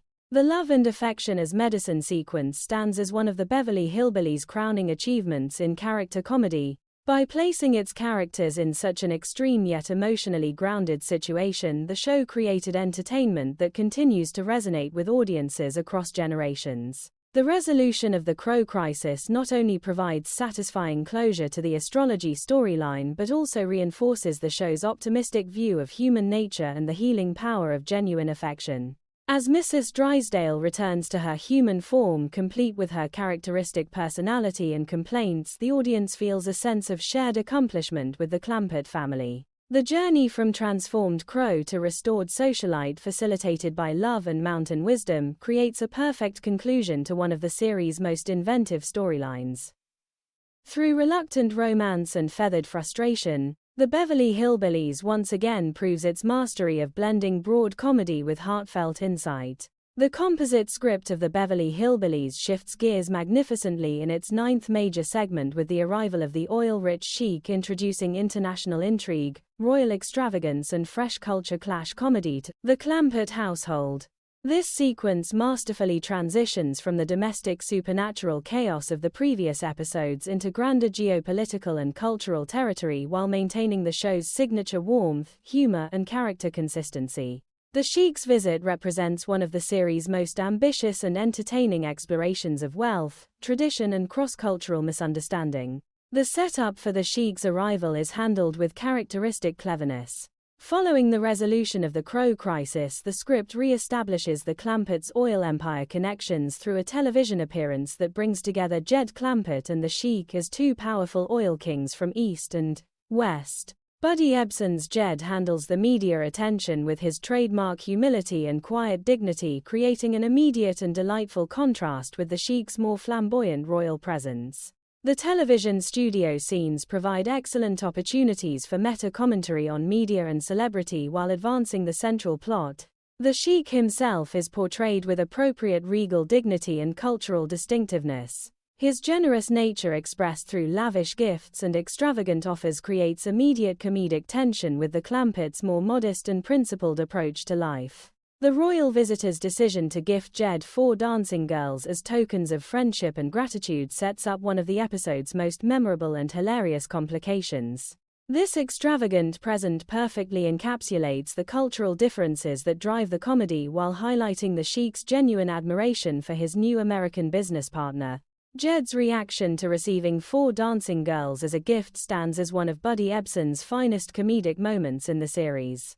His moral discomfort with the situation combined with his desire not to offend the Sheik creates rich internal conflict that Ebsen conveys through subtle expressions and measured dialogue. His insistence on returning the girls while maintaining diplomatic relations demonstrates Jed's character's fundamental integrity and diplomatic wisdom. The scene where he attempts to explain American customs regarding marriage and relationships to the Sheik provides some of the script's most insightful and humorous cultural observations. The family's collective response to the royal gifts adds multiple layers of comedy and character development. Granny's protective instincts and traditional values clash entertainingly with the Sheik's customs, while Jethro's enthusiastic appreciation for the dancing girls creates predictable but delightful complications. Max Bear Jr. brings infectious energy to Jethro's attempts to navigate the situation for personal benefit, generating consistent laughs while revealing his character's predictable weaknesses and charms. Ellie Mae's innocent reactions and compassionate approach provide necessary emotional balance to the more farcical elements. The television appearance sequence itself offers sharp satire on media and public image. The contrast between Jed's straightforward honesty and the more polished presentations of other participants creates humorous moments that comment on authenticity versus performance. The technical difficulties and interrupted speeches, particularly Mr. Drysdale's frustrated attempts to deliver his prepared remarks, provide excellent ensemble comedy that showcases the cast's timing and chemistry. Raymond Bailey's Mr. Drysdale once again finds himself caught between his banking interests and the unpredictable Clampett family dynamics. His desperate efforts to maintain good relations with both Jed and the Sheik, while managing the complications arising from the royal gifts, create compelling pressure that drives much of the sequence's humor. Bailey's increasingly anxious performance provides perfect counterpoint to the more relaxed Clampett approach. The dancing girls themselves become central characters in the unfolding comedy. Their exotic beauty, traditional performances and genuine affection for their new master create both visual splendor and cultural contrast that the script exploits brilliantly. The scenes where they attempt to please Jed, according to their customs, while he tries to maintain proper distance, generate some of the episode's most entertaining physical and situational comedy. The Sheik's growing interest in Ellie Mae introduces romantic complications that feel both traditional for the series and freshly exciting within this international context. His poetic declarations about her beauty, comparing her to celestial bodies and desert oases, create humorous moments that highlight cultural differences in courtship while showcasing the Sheik's genuine admiration. Donna Douglas handles these royal attentions with sweet innocence and gentle firmness that perfectly suits her character.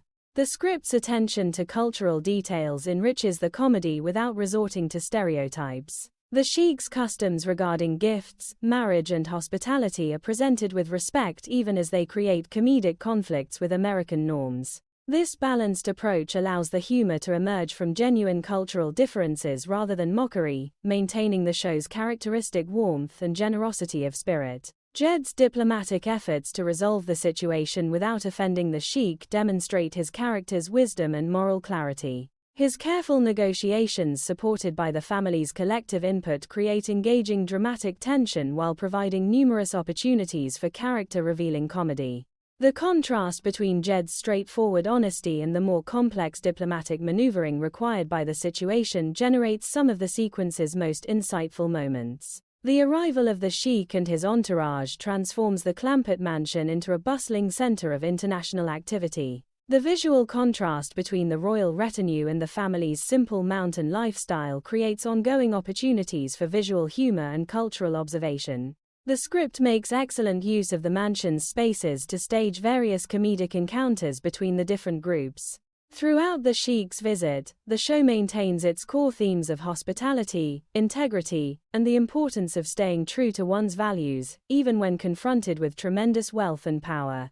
Jed's refusal to accept the dancing girls as permanent gifts despite the potential social and financial benefits reinforces his character's moral center and provides a powerful example of principled leadership. The oil deal negotiations provide an engaging backdrop to the more personal comedic complications. The contrast between traditional business practices and the Sheik's more personal, gift-oriented approach to relationships creates additional layers of humor and cultural insight. Mr. Brewster's involvement as a business mediator adds another dimension to the ensemble dynamics. This Sheik arrives sequence demonstrates the Beverly Hillbillies' remarkable versatility and continued creative vitality. By introducing international elements into the established Beverly Hills, setting the show expanded its comedic universe while remaining true to its core characters and values. The royal visit creates fresh opportunities for the Clampett family to demonstrate their unique approach to life's challenges. The combination of oil deals, television appearances, and royal gifts creates a rich tapestry of comedy that rewards multiple viewings. Each character receives meaningful moments that advance both the plot and their individual development. The script's ability to balance broad farce with character insight and cultural observation represents television writing at its finest. As the Sheik's visit continues to unfold with increasing complications and humorous misunderstandings, the audience is treated to comedy that is both immediately entertaining and thematically substantial. The royal encounter serves as a perfect vehicle for exploring questions of wealth, power, tradition, and human connection across cultural boundaries. Through Jed's principled leadership and the family's collective warmth, the Beverly Hillbillies once again affirms its optimistic view of human nature and cross-cultural understanding. The composite script of the Beverly Hillbillies reaches one of its most delightfully complicated and morally rich segments in Part 10, focusing on the harem hospitality dilemma created by the Sheik's extravagant gift of 4 dancing girls to Jed Clampett. This sequence represents the series at its comedic and thematic best, skillfully weaving together cultural differences, moral principles, romantic complications, and broad farce while maintaining the warm, affectionate tone that defines the show. Jed's moral dilemma regarding the 4 dancing girls stands as one of the most memorable ethical comedies in 1960s television. Buddy Ebsen delivers what may be his most nuanced and compelling performance in this sequence. Jed Clampett's internal conflict, his desire to be gracious to the Sheik while adhering to his strong moral principles regarding marriage and relationships, creates rich dramatic tension that Ebsen conveys through subtle expressions, measured dialogue, and quiet authority. His repeated insistence that he cannot accept the dancing girls as wives despite their beauty and willingness to please demonstrates the character's fundamental integrity and moral clarity. Ebsen's ability to balance Jed's discomfort with diplomatic courtesy creates comedy that feels both humorous and genuinely principled. The 4 dancing girls themselves are portrayed with charm, exotic beauty, and genuine affection that makes Jed's dilemma all the more complicated. Their traditional performances, devoted attention to their new master, and innocent confusion about American customs create endless opportunities for visual splendor and cultural humor. The scenes where they attempt to please Jed according to their customs through dance service and declarations of loyalty generate some of the episode's most entertaining and visually striking moments. Their presence transforms the Clampett mansion into a temporary palace of harem hospitality that contrasts beautifully with the family's simple mountain lifestyle. Granny's reaction to the harem situation provides sharp comic relief and moral commentary. Irene Ryan's fiery matriarch is predictably scandalized by the arrival of 4 dancing girls, viewing the gift as both improper and impractical. Her attempts to maintain household order while dealing with the exotic newcomers create wonderful tension and opportunities for classic granny wisdom.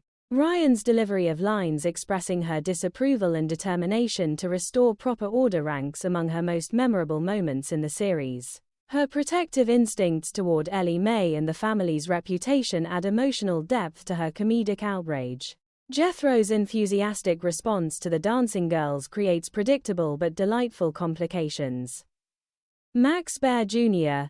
brings his characteristic energy and dim-witted charm to these scenes, making Jethro's attempts to enjoy the royal hospitality both funny and strangely endearing. His negotiations with the Sheik for additional girls and his enthusiastic appreciation of the harem lifestyle provide consistent laughs while highlighting his character's weaknesses and fundamental good nature. Bear's performance ensures that Jethro remains lovable even when his actions create additional problems for Jed. Donna Douglas's Ellie Mae handles the complicated situation with characteristic sweetness and innocence. Her compassionate approach to the dancing girls, and her gentle support for her father's moral stance create touching moments amid the broader farce. Ellie Mae's interactions with the royal visitors demonstrate her character's essential kindness while providing opportunities for gentle humor about cultural differences in beauty standards and social customs. The Sheik's continued presence and growing interest in Ellie Mae add romantic tension to the harem hospitality complications.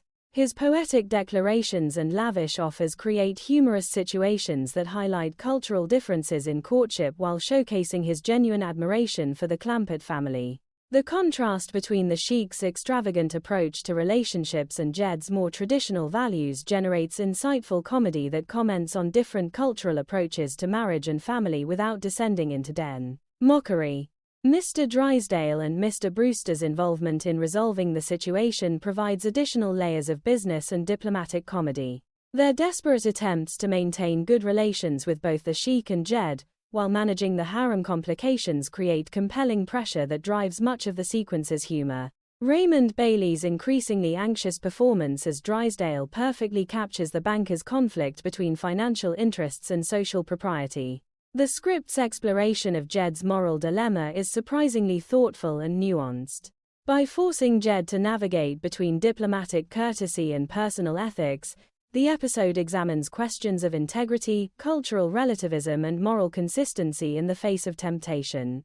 Jed's steadfast refusal to accept the dancing girls as wives, despite the potential benefits, and the Sheik's generous intentions reinforces his character's role as the moral center of the series. Ebsen's portrayal makes these ethical decisions feel both principled and genuinely humorous. The physical comedy reaches spectacular heights as the dancing girls perform their traditional routines throughout the mansion. Their graceful movements and exotic costumes create visual splendor that contrasts beautifully with the Clampett family's more casual lifestyle. The scenes where they attempt to serve Jed according to harem customs while he tries to maintain proper distance generate some of the episode's most entertaining situational comedy. The mansion becomes a stage for cross-cultural performance that delights both characters and audience.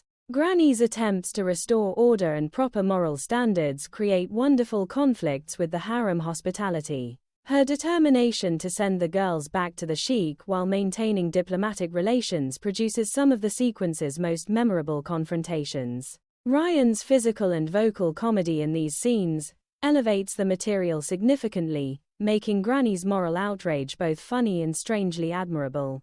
The family's collective efforts to resolve the harem situation demonstrate the strength of their bonds and their shared values. Each member contributes according to their character. Jed, with moral leadership Granny, with traditional wisdom Jethro, with enthusiastic but misguided assistance, and Ellie Mae with compassionate support. This collaborative approach to problem-solving reinforces the show's celebration of family unity in the face of unusual challenges. The Sheik's genuine confusion about American customs regarding marriage and gifts creates opportunities for gentle education and cultural exchange. The script handles these moments with respect and humor, suggesting that understanding can bridge even significant cultural differences. Jed's patient explanations and diplomatic efforts serve as models of cross-cultural communication. Throughout the harem hospitality sequence, the show maintains its core themes of integrity, hospitality, and the importance of staying true to one's principles. Jed's moral dilemma and ultimate resolution of the situation provide powerful examples of ethical leadership that transcend cultural boundaries. The episode suggests that genuine respect and honest communication can overcome even the most extravagant complications. The visual and performative aspects of the dancing girls' presence create some of the series' most memorable imagery. Their colorful costumes, graceful dances, and devoted attention transform the familiar Clampett mansion into an exotic temporary palace. The contrast between royal luxury and mountain simplicity provides ongoing opportunities for visual humor and cultural observation. This harem hospitality sequence represents the Beverly Hillbillies at its most ambitious and successful. By introducing such extravagant elements into the established domestic setting, the show created fresh comedic possibilities while remaining true to its beloved characters. The moral complexity of Jed's dilemma adds unexpected depth to the broad farce, creating entertainment that satisfies on multiple levels. As Jed navigates the complicated waters of harem hospitality while maintaining his principles, the audience is treated to comedy that is both immediately entertaining and thematically substantial. The four dancing girls become not merely comic devices but catalysts for character development and cultural insight. Through Jed's moral leadership and the family's collective efforts, the Beverly Hillbillies once again affirms its optimistic view of human nature and the possibility of cross-cultural understanding. The resolution of the harem situation while maintaining some lingering complications provides satisfying closure to this chapter while setting up further developments in the Sheik's visit. The sequence stands as testament to the show's enduring creativity and its ability to find humor and heart in even the most unusual situations. The composite script of the Beverly Hillbillies takes a delightfully chaotic and character-revealing turn in Part 11 with Jethro's ambitious attempts to emulate the Sheik's lifestyle. This sequence, focusing on Jethro's Sheik ambitions, bargaining, jealousy, and the complications of down payment dancing girls, represents one of the series' most energetic and revealing explorations of Jethro Bodine's personality, desires, and limitations. Max Baer Jr. delivers what may be his most memorable and multifaceted performance in the entire series, transforming Jethro from comic sidekick into the central driving force of an escalating comedic whirlwind. Jethro's fascination with the Sheik's lifestyle begins innocently enough but quickly evolves into full-blown ambition. Inspired by the royal visitor's wealth, power, and especially his harem of dancing girls, Jethro sees an opportunity to elevate his own status and romantic prospects. Baer's performance captures this transformation with infectious enthusiasm and dim-witted charm that makes Jethro's ambitions both hilarious and strangely sympathetic. His attempts to negotiate with the Sheik for additional dancing girls, his enthusiastic adoption of royal mannerisms, and his increasingly elaborate schemes create some of the episode's most memorable comedic set pieces. The bargaining sequences between Jethro and the Sheik provide excellent opportunities for cross-cultural comedy and character revelation. Jethro's mountain-style negotiation tactics clash entertainingly with the Sheik's more formal royal approach, creating humorous misunderstandings that highlight cultural differences while showcasing both characters' determination.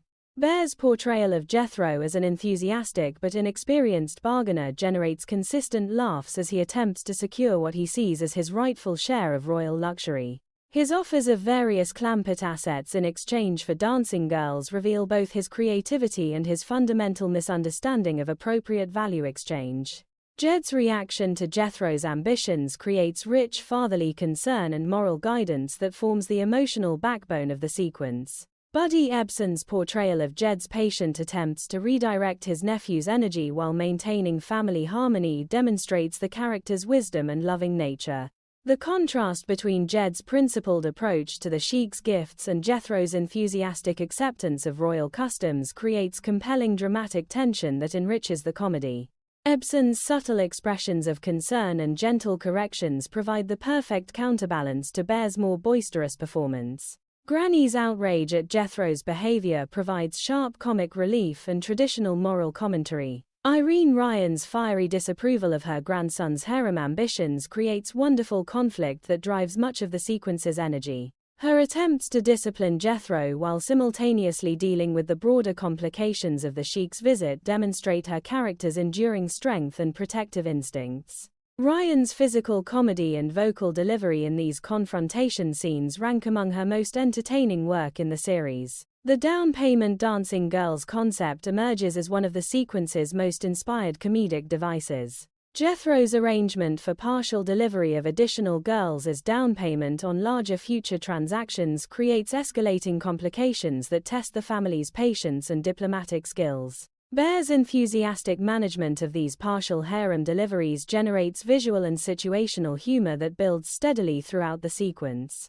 The sight of additional dancing girls arriving in installments creates ongoing chaos in the Clampett household that perfectly suits the show's brand of escalating farce. Ellie Mae's role in the unfolding drama provides necessary emotional balance and compassionate perspective. Donna Douglas handles her character's complicated position with sweetness and gentle firmness that perfectly suits Ellie Mae's personality. Her concern for both her cousin Jethro and the dancing girls caught in the bargaining process creates touching moments amid the broader comedy. Ellie Mae's interactions with the Sheik and the various dancing girls demonstrate her character's essential kindness while providing opportunities for gentle humor about beauty, romance, and cultural expectations. The Sheik's growing fondness for Ellie Mae adds romantic tension that intersects entertainingly with Jethro's ambitions. His poetic declarations and increasingly generous offers create humorous situations that highlight cultural differences in courtship while advancing the central conflicts. The contrast between the Sheik's lavish approach to romance and the Clampett family's more traditional values generates insightful comedy that comments on different cultural approaches to relationships and family formation. Mr. Drysdale's desperate attempts to manage the business implications of the Sheik's visit while dealing with the domestic chaos provide additional layers of comedic pressure. Raymond Bailey's performance captures the banker's mounting anxiety as the situation becomes increasingly complicated. His efforts to maintain good relations with all parties while protecting his financial interests create compelling dramatic tension that enriches the farce. The script's exploration of Jethro's ambitions offers surprisingly insightful character development. By placing Jethro in a position where his desires for wealth and romance conflict with family values and practical reality, the episode reveals both his limitations and his fundamental good nature. Bear's performance ensures that Jethro remains sympathetic even as his actions create significant problems for the family. His enthusiasm and optimism, while misguided, stem from genuine aspiration rather than malice. The physical comedy reaches spectacular heights as Jethro attempts to manage his growing collection of dancing girls while maintaining the appearance of normal household operations. The mansion becomes a bustling center of royal activity with dancing performances, negotiations, and various cultural exchanges creating visual splendor and chaotic energy. The contrast between the elegant dancing routines and the Clampett family's attempts to maintain order generates ongoing visual humor that delights the eye while advancing the comedic narrative. Granny's attempts to restore moral order and send the excess dancing girls back to the Sheik create wonderful confrontations that highlight generational and cultural differences. Her determination to protect the family's reputation while dealing with Jethro's enthusiasm produces some of the sequence's most memorable moments. Ryan's commitment to these scenes elevates the material and provides perfect counterpoint to Bear's more exuberant performance. The bargaining process itself becomes a masterclass in comedic negotiation. Jethro's mountain-style offers of goats, horses, and various other assets in exchange for dancing girls create humorous situations that highlight the absurdity of applying different cultural value systems to the same transactions. The Sheik's patient responses and counteroffers add dignity and cultural authenticity to the proceedings while generating additional laughs. Throughout Jethro's Sheik ambitions, the show maintains its core themes of family loyalty, the importance of moral principles, and the dangers of unchecked ambition.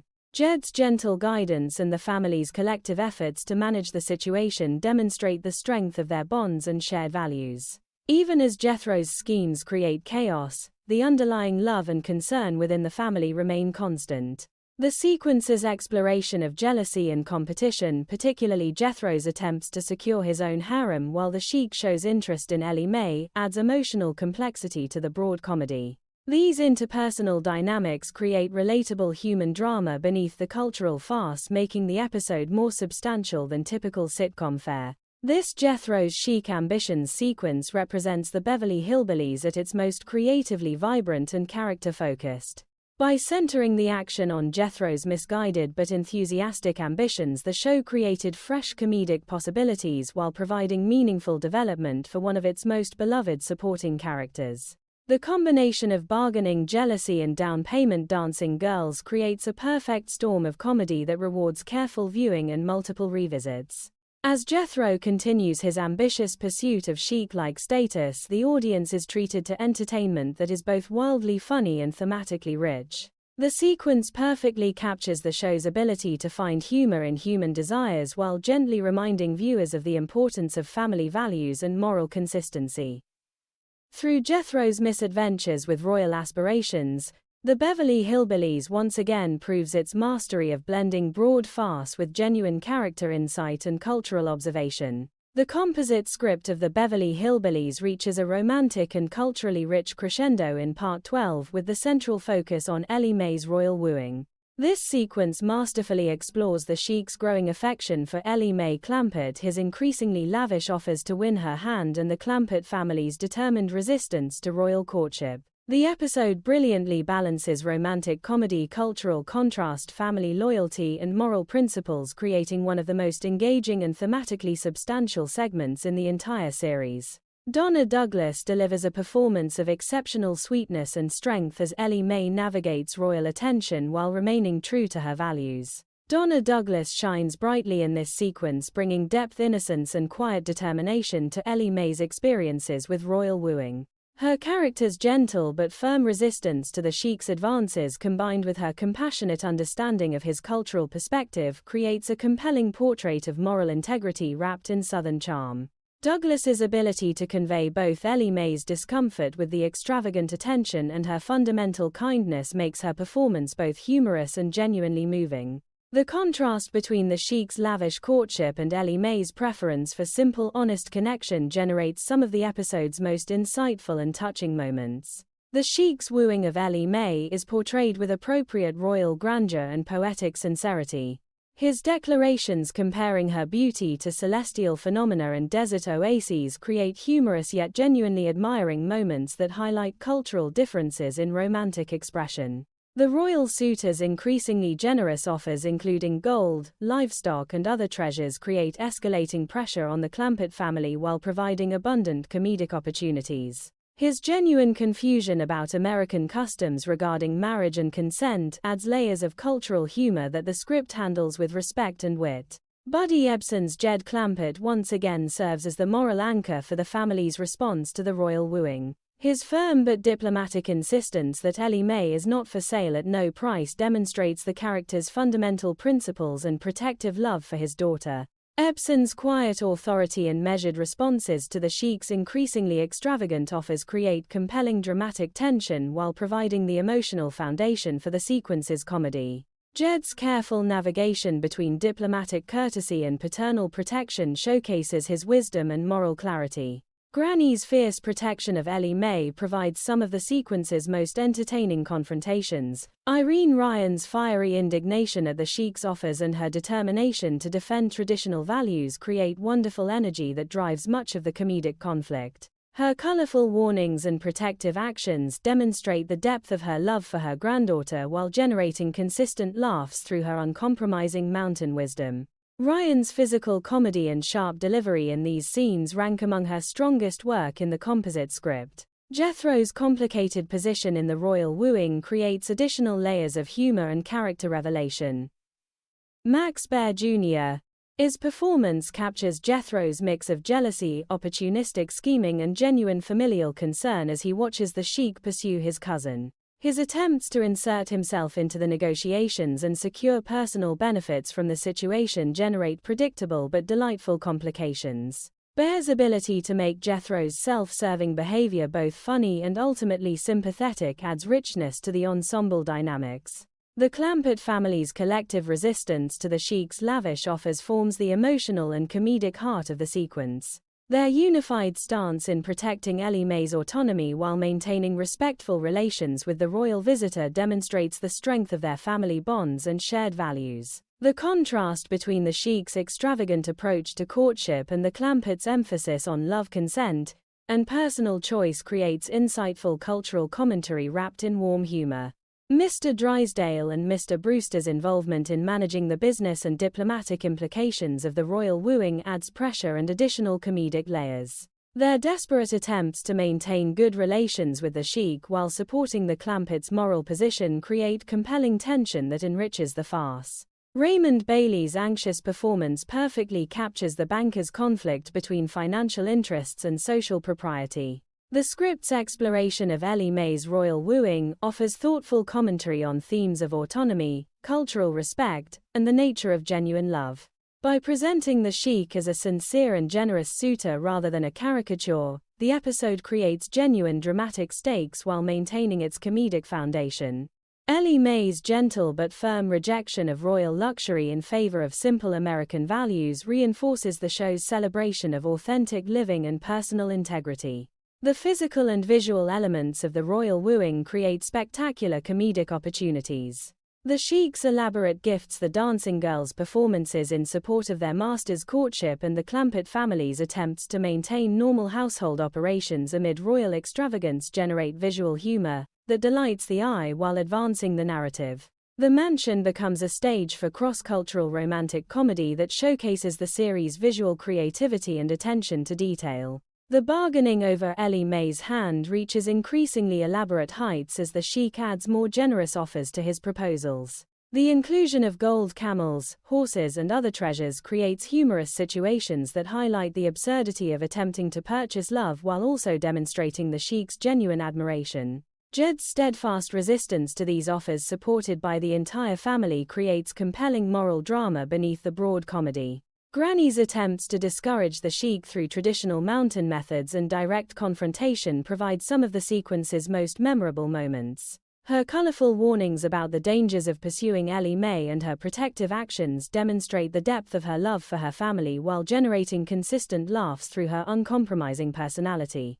Throughout the royal wooing sequence, the show maintains its core themes of family protection, personal autonomy, and the superiority of genuine love over material wealth. The Clampett's unified resistance to the Sheik's offers despite the potential benefits reinforces their commitment to principles over convenience. This moral consistency gives the comedy genuine substance and emotional weight. The sequence's exploration of jealousy, particularly Jethro's complicated feelings about the attention Ellie Mae receives, adds emotional complexity to the farce. These interpersonal dynamics create relatable human drama that enriches the cultural comedy and provides additional layers of character development.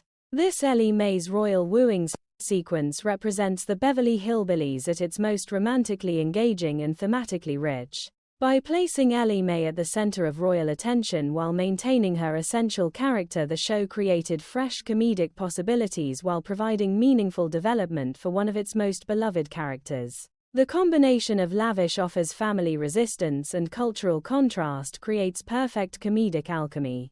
As the Sheik continues his determined but ultimately respectful pursuit of Ellie Mae, the audience is treated to entertainment that satisfies both as broad comedy and as thoughtful exploration of love, family, and cultural differences. The Clampett family's steadfast defense of their values in the face of royal temptation once again demonstrates the strength of their principles and the warmth of their bonds. Through Ellie Mae's royal wooing, the Beverly Hillbillies affirms its optimistic view of human nature and the enduring power of authentic love over material luxury. The composite script of the Beverly Hillbillies concludes with masterful emotional and comedic resolution in its 13th and final part, bringing together all the major threads of culture, clash, family loyalty, and the enduring Clampett heart. This concluding sequence provides deeply satisfying closure to the various adventures while reinforcing the show's core themes of integrity, compassion, love, and the triumph of simple values over worldly excess. The resolution of the Sheik's visit, the restoration of domestic harmony, and the reaffirmation of family bonds create a perfect capstone to one of the series' most ambitious and entertaining composite narratives. Buddy Ebsen's Jed Clampett delivers a masterclass in quiet leadership and moral wisdom throughout the resolution phase. His careful diplomacy with the Sheik, his gentle guidance of Jethro's ambitions, and his unwavering protection of Ellie Mae demonstrate the character's fundamental decency and patriarchal strength. Ebsen's understated performance provides the emotional anchor for the entire sequence, allowing the broader comedic elements to resonate more deeply. Jed's ability to resolve complex cultural conflicts while maintaining his principles serves as the moral heart of the resolution, offering viewers a model of ethical leadership that feels both authentic and aspirational. The Sheik's graceful acceptance of the Clampett's refusal of his more extravagant offers represents one of the sequence's most satisfying cultural exchanges. His respect for Jed's principles and his genuine fondness for the family create a warm resolution that honors both cultures. The royal visitor's departure, while leaving behind memorable gifts and experiences, allows the Clampetts to return to their preferred simple lifestyle while maintaining positive international relations. This diplomatic success showcases the show's optimistic view of cross-cultural understanding and mutual respect. Granny's triumphant restoration of order and traditional values provides tremendous comedic and emotional satisfaction. Irene Ryan's fiery determination and ultimate victory in re-establishing proper moral standards in the household create a fitting conclusion to her various conflicts throughout the composite script. Her satisfaction at seeing the family return to normal mountain ways, combined with her continued protective love for all family members, creates a heartwarming resolution that celebrates her role as the fiery guardian of gay Clampett traditions. Ryan's performance throughout the resolution scenes demonstrates why Granny remains one of television's most beloved characters. Jethro's character arc reaches a gentle and humorous resolution as he learns valuable lessons about ambition, family loyalty, and the limitations of material wealth. Max Baer Jr. His portrayal captures Jethro's disappointment at not achieving Sheik-like status while ultimately reaffirming his place within the loving Clampett family. His enthusiastic but misguided ambitions give way to a renewed appreciation for his home and relatives, providing satisfying character development that feels earned rather than forced.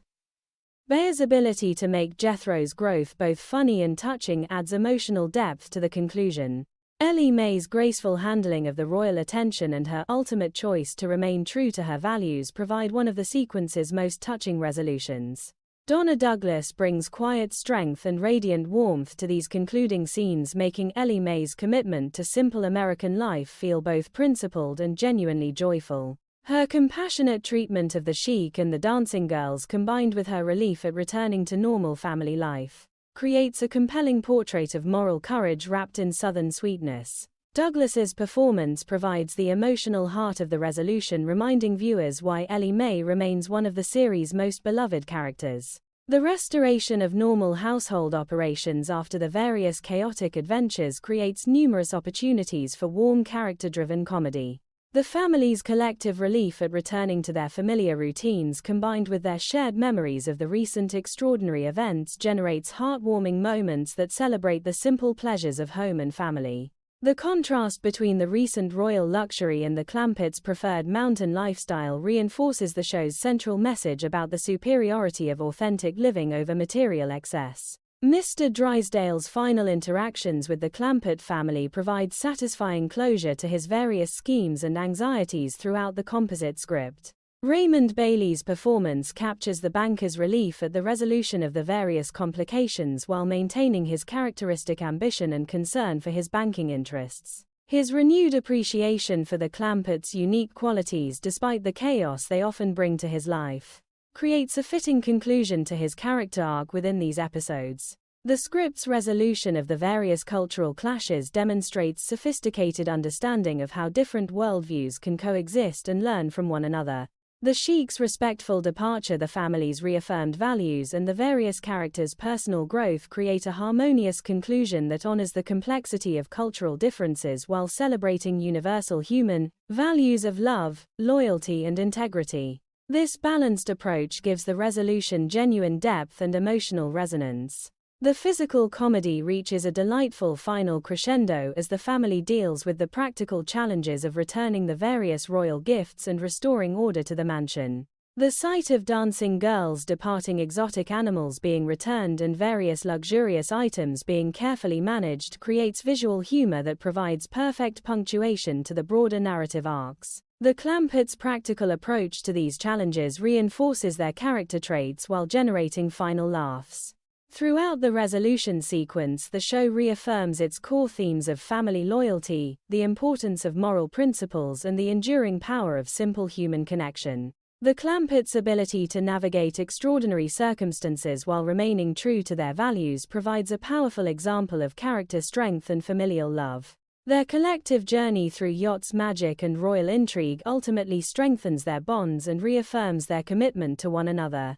The concluding scenes of domestic harmony and family togetherness create a warm and satisfying emotional payoff for the entire composite script. The family's shared laughter over their recent adventures, their appreciation for simple pleasures, and their renewed commitment to one another provide the perfect conclusion to their Beverly Hills misadventures. These moments celebrate the show's fundamental message that love and family remain the most valuable treasures regardless of external circumstances.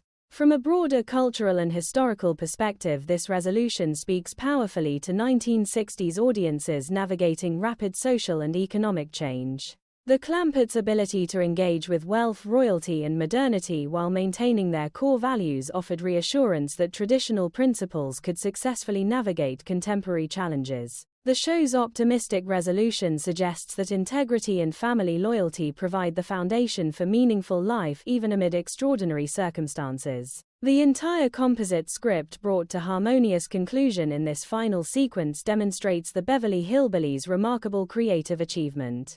By weaving together yacht adventures, magical mishaps, and royal complications into a cohesive narrative celebrating family values and cross-cultural understanding, the show created television entertainment of exceptional quality and enduring appeal. The resolution honors all the major storylines while providing satisfying closure and thematic reinforcement. As the Clampetts return to their beloved simple lifestyle, enriched by their extraordinary experiences but unchanged in their essential character, the audience feels a profound sense of satisfaction and affection for this remarkable family. Their journey through culture clash and royal intrigue ultimately reaffirms the timeless truth that home, family, and integrity remain the greatest treasures.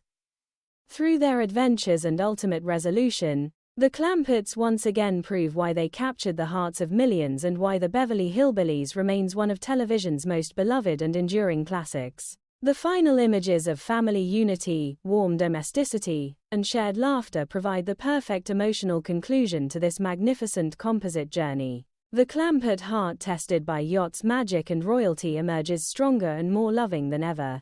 In celebrating this resolution, we celebrate not just excellent television but the enduring power of family values and the simple joy of being true to oneself. The Beverly Hillbillies concludes its composite adventure on a note of pure heart, leaving audiences with laughter, warmth, and renewed appreciation for the timeless appeal of this beloved American classic.